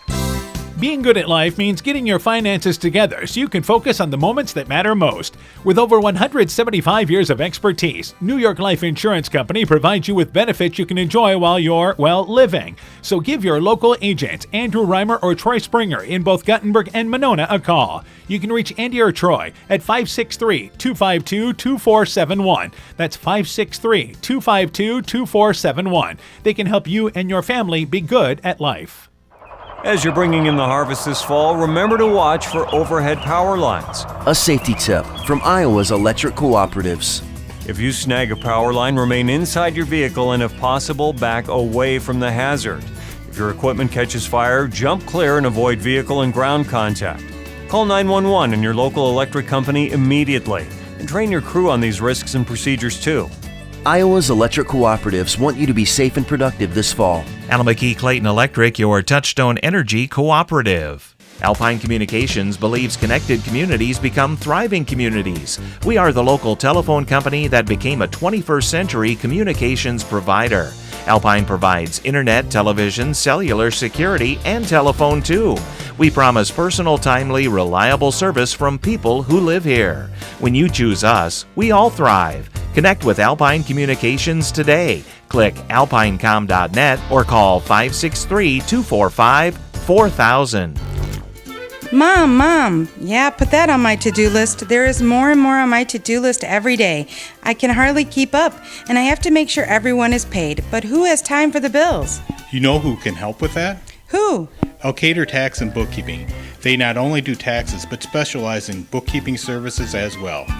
Has your to-do list gotten too long? Want help? Give Elkader Tax and Bookkeeping a call at 563-245-2154. Hey, Justin Birdnow here from Birdnow Chevrolet in Monona. I want to take a moment to wish all the local athletes good luck during their game. You have worked incredibly hard and it shows during each game. Myself and the entire Birdnow Chevrolet Monona team is wishing you all that you do your best and good luck. Life's better with American Family Insurance because we know whether it's a new home or a new car. You've worked hard to achieve your dreams, and we work hard to protect them so you can enjoy the utmost peace of mind. Save up to 23% when you bundle home and auto. Products not available in every state. Visit amfam.com to learn how discounts may apply to you. American Family Mutual Insurance Company, SI, and its operating company, 6000 American Parkway, Madison, Wisconsin. Epic Wear. Get personalized clothing for your school, your team, family, friends, business, or any event. Epic Wear has a huge range of customizable apparel, trophies, and awards. They offer free design help or design your own apparel at getepicwear.com, and you can even set up a free website for your fundraiser. Epic Wear, walk on. Call 563-568-2301 to place your order today. Edco Playoff Football is brought to you in part by Lloyd Kelchin Grain in Edgewood, the Edgewood Locker, Edgewood Farm and Home Supply, Community Insurance with offices in Edgewood and Delhi, Myers Auto Service in Monona, Thompson Construction and Monona Overhead Door, LTI & Sons Water Conditioning, your Connecticut dealer in Postville, Clayton County Recycling, Culligan Water Conditioning in Elkader, the Loena Savings Bank, member FDIC, and by KAR Auto Group, online at karautogroup.com. Welcome back to Community Dreams Field. Edco victorious tonight by a final score of 92-56. Vikings win this ball game. They improve to 9-0. BGM closes the season 4-5. Let's go to Aaron Hammond. Let's go through the individual totals, and let's start first off for Edco. For Edco, we'll start on the ground tonight. Price Rochford carried the ball 38 times, 343 yards. He had 6 touchdowns, 2 yards, 30 yards, 1 yard, 55 yards, 41 yards, and 9 yards. For Carson Ingalls, he had 7 carries for 72 yards, including a 29-yard touchdown. Jack Steger had 1 carry for 1 yard. So on the ground, the Vikings tonight, 46 carries, 416 yards rushing. Add in a couple of touchdowns on kickoffs and interceptions. They had a lot of yards. In the air, Price Rochford had 2 completions on 4 attempts for 78 yards. Both of those were touchdowns. Christopher Lang had a catch of 56 yards. That was a touchdown. Carter Batten had a catch of 23 yards. That was a touchdown. So 78 yards in the air, 416 yards on the ground, 494 yards of offense for the Vikings tonight. Yeah, the last 2 plays to close the ball game, taking knees, actually took them below 500 yards. Let's go to the totals now for BGM. For BGM, we'll start on the ground. Bo Burns, the junior quarterback for them, 27 carries, 133 yards. He had 4 touchdowns on the night tonight, 11 yards, 2 yards, 5 yards, and another 2 yards. Landon Hassett, 4 carries, 23 yards. Nathan Findlay, 5 carries, 23 yards. He had a touchdown of 11 yards. And then Martin had that 1 carry for -5 yards. So 36 carries, 174 yards of offense on the ground. In the air tonight, Bo Burns, 29 completions on 37 attempts, 430 yards of passing offense. He had 1 touchdown and 2 interceptions. His receivers are phenomenal tonight. Dakota Heischman, 7 catches, 141 yards. Tate Martin, 6 catches, 104 yards. Tucker Wright, 7 carries, 75 yards. Landon Hassett, 9 catches, 110 yards. He had a touchdown of 6 yards. Martin had a touchdown of 26 yards. So 430 yards in the air tonight. So that puts BGM at 609 yards of offense tonight in a losing effort. Over 1,100 yards of offense, and our final score, it is Edco, and they have the short fields, 92-56. That's the final score. We'll take a break. Post-game show continues after this. Being good at life means getting your finances together so you can focus on the moments that matter most. With over 175 years of expertise, New York Life Insurance Company provides you with benefits you can enjoy while you're, living. So give your local agents, Andrew Reimer or Troy Springer in both Guttenberg and Monona, a call. You can reach Andy or Troy at 563-252-2471. That's 563-252-2471. They can help you and your family be good at life. At Alameda Clayton Electric, we provide more than just electricity. Help you or your loved one gain a sense of independence with our first call emergency response system. The system is activated when the first call client falls or presses the alert button on their pendant. The call is answered by a trained emergency response operator available 24/7. Learn more by calling ACEC at 888-788-1551. Alameda Clayton Electric, your touchstone energy provider. Edco Playoff Football is brought to you in part by Silver Edge Cooperative in Edgewood, Strawberry Point, and Delhi. Citizen State Bank of Monticello, Hopkinton, Ryan, Manchester, Winthrop, Strawberry Point, Springville, and New Vienna. Member FDIC and Equal Housing Lender. Blooms Flowers Gifts and more in Edgewood. Edgewood Convalescent Home and Lincolnwood Assisted Living. Adverse Weather Insurance. Jim Furman of Volga, your independent crop insurance agent. Innovative Ag Services in Elkader, Monona, and Waukon. And by Norby's Farm Fleet in Northeast Iowa. Welcome back to Edgewood Community Dreams Field. It is Edco into the round of 16, victorious by a final score of 92-56. Post-game show continues. We're joined by Edco football coach James Rochford. Coach, first off, 92 points in this ball game tonight. It's a record, correct? As far as I know. It has to be in the 8-man game. Yeah, I mean, for us, yeah, absolutely. All right, but obviously, let's start with the running game. That's really, you guys set the tone in this ball game. Big night, first off. Price Rochford rushes for 343 yards, 6 touchdowns. Yeah, I mean, he ran the ball well. Up front, they blocked the ball pretty well, or blocked for him pretty well. So, I mean, he had some pretty good lanes, and we kind of knew we could run when we wanted to. And we kind of, had to counter it, I mean, literally a counter here and there and throw the ball around a little bit. But they were able to to get some push up front. All right, and obviously Carson Engels, he contributed. This is the way it's been for you guys. Yes. Engels been able to contribute, and he had a touchdown and totaled 72 yards. Yes, he did a great job of running that counter. He's a slippery little guy in there and tough to tackle, so it was great to see him have a good game. All right, Carter Batten had a night. He did. The interception return for a touchdown in his first touchdown reception. Yes. Actually, it was a kickoff return too. Oh, that's right. Yeah, Yes, let's throw that in there. Carter had a heck of a game for a guy that occasionally doesn't know he has thumbs when he's catching. He did real well. So he caught an offensive touchdown and defensive touchdown and ran one back. So. Yeah. Great job. Got the trifecta. Obviously, Christopher Lang had a touchdown reception for you. You only completed 2 passes tonight, but both for touchdowns and 78 yards. Well, I mean, we're not known for our passing. We can do it. It's just the offensive line kind of looks you different when you just call a pass play, but we can definitely throw the ball around. All right, defensively, obviously, you're not going to see many teams that have the ability as BGM does on offense. No, I mean, and we knew that going in, and that's kind of their MO. They hang around, they can score fast, and you just can't turn your back on them. We were within 35-point rule a couple times and just couldn't get the job done, and they'd turn around and throw a bomb, and we'd have good coverage, and they'd make a play. So sometimes we didn't have good coverage, but our kids were in the right place most of the time. All right, and special teams tonight, Jorge Blanco had a job to do there, and I think was pretty successful all told. Yes, it was. Jorge was starting off with a kind of an 8-yard approach first few times, and the kid was catching on the 2 or 3, and that's not what we're looking for. And we got his approach back to 10 to 12 yards, and all of a sudden he's booting it through the end zone. So he it's a communication thing with Jorge. We just got to keep working on it. So all right, now obviously you win this ball game tonight here. What's coming up next for you guys? You go around to 16, but we don't know who, where, or what. We really don't. We're hoping for another home game. It's not guaranteed, obviously, but we'll find out later tonight or early tomorrow. So. It is what it is. I mean, I'm just glad these guys won this game. That was their goal, is win the first playoff game, and now their next goal is to get to the Dome. Yep, and obviously the round of 16 takes you another step further. Round of 8 after that there, so we certainly will talk to you next Friday night, and good luck to you guys. All right, thank you. You betcha. Edco victorious tonight, 92-50. By the way, have you ever been involved in a game like this, 92-56 at all? No. So we summed it up right tonight. Yeah, you did. All right.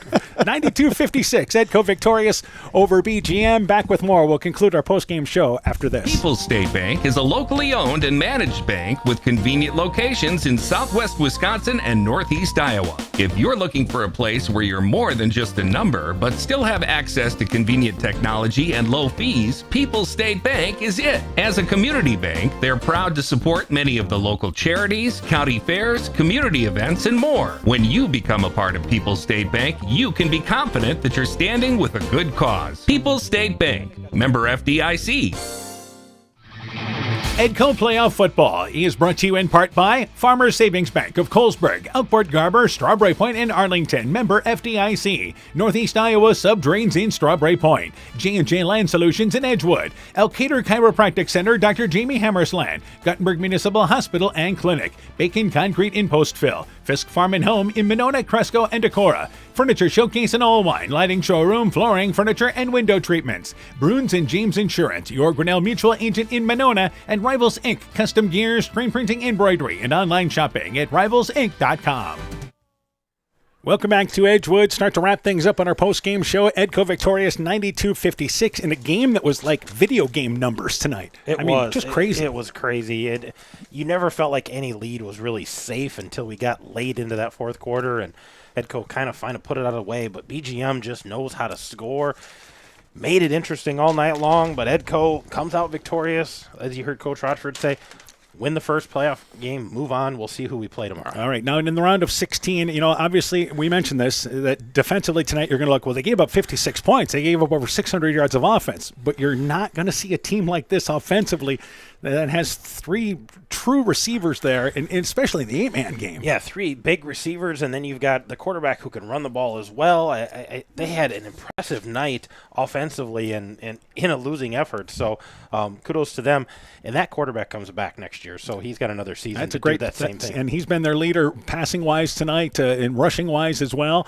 And, again, he accumulated, 430 yards of offense tonight, I think, in this ball game, passing-wise in this game, and also had a good night running for 133 yards. So he did what he's been doing all year long, leading them offensively and 563 yards. And Heischman, Martin, and Wright all went over 100 yards receiving. A correction there. Hassett, Wright, and Martin went over 100 yards. So let's correct that. Wright did not. He ended up with 75. So Heischman, Martin, and Hassett went over triple digits in this ball game defensively. Meanwhile, for Edco, Price Rochford rushes for 343 yards. Edco puts together 494 yards of offense.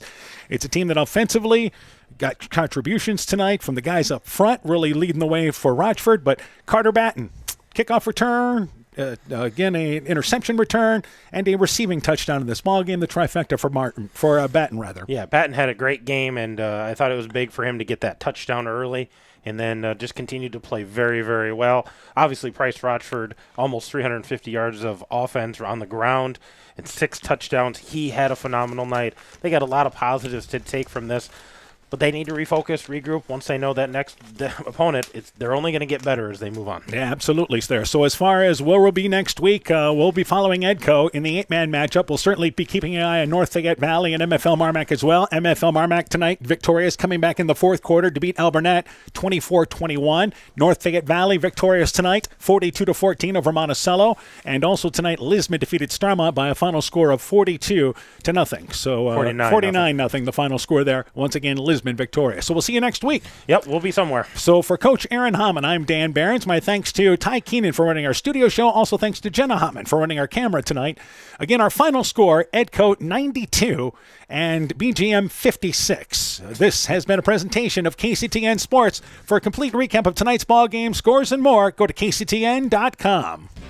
Edgewood Auto and Towing is an automotive repair shop, tire dealer, and 24/7 towing service, featuring mobile tire repair service to get you back up and going, either on your farm or on the road. They also offer full service work on all autos and semis. Check out their current tire rebates by calling 563-928-7333 or stopping in to Edgewood Auto and Towing for complete terms and conditions. Everyone at Edgewood Auto and Towing would like to wish all the area farmers a safe harvest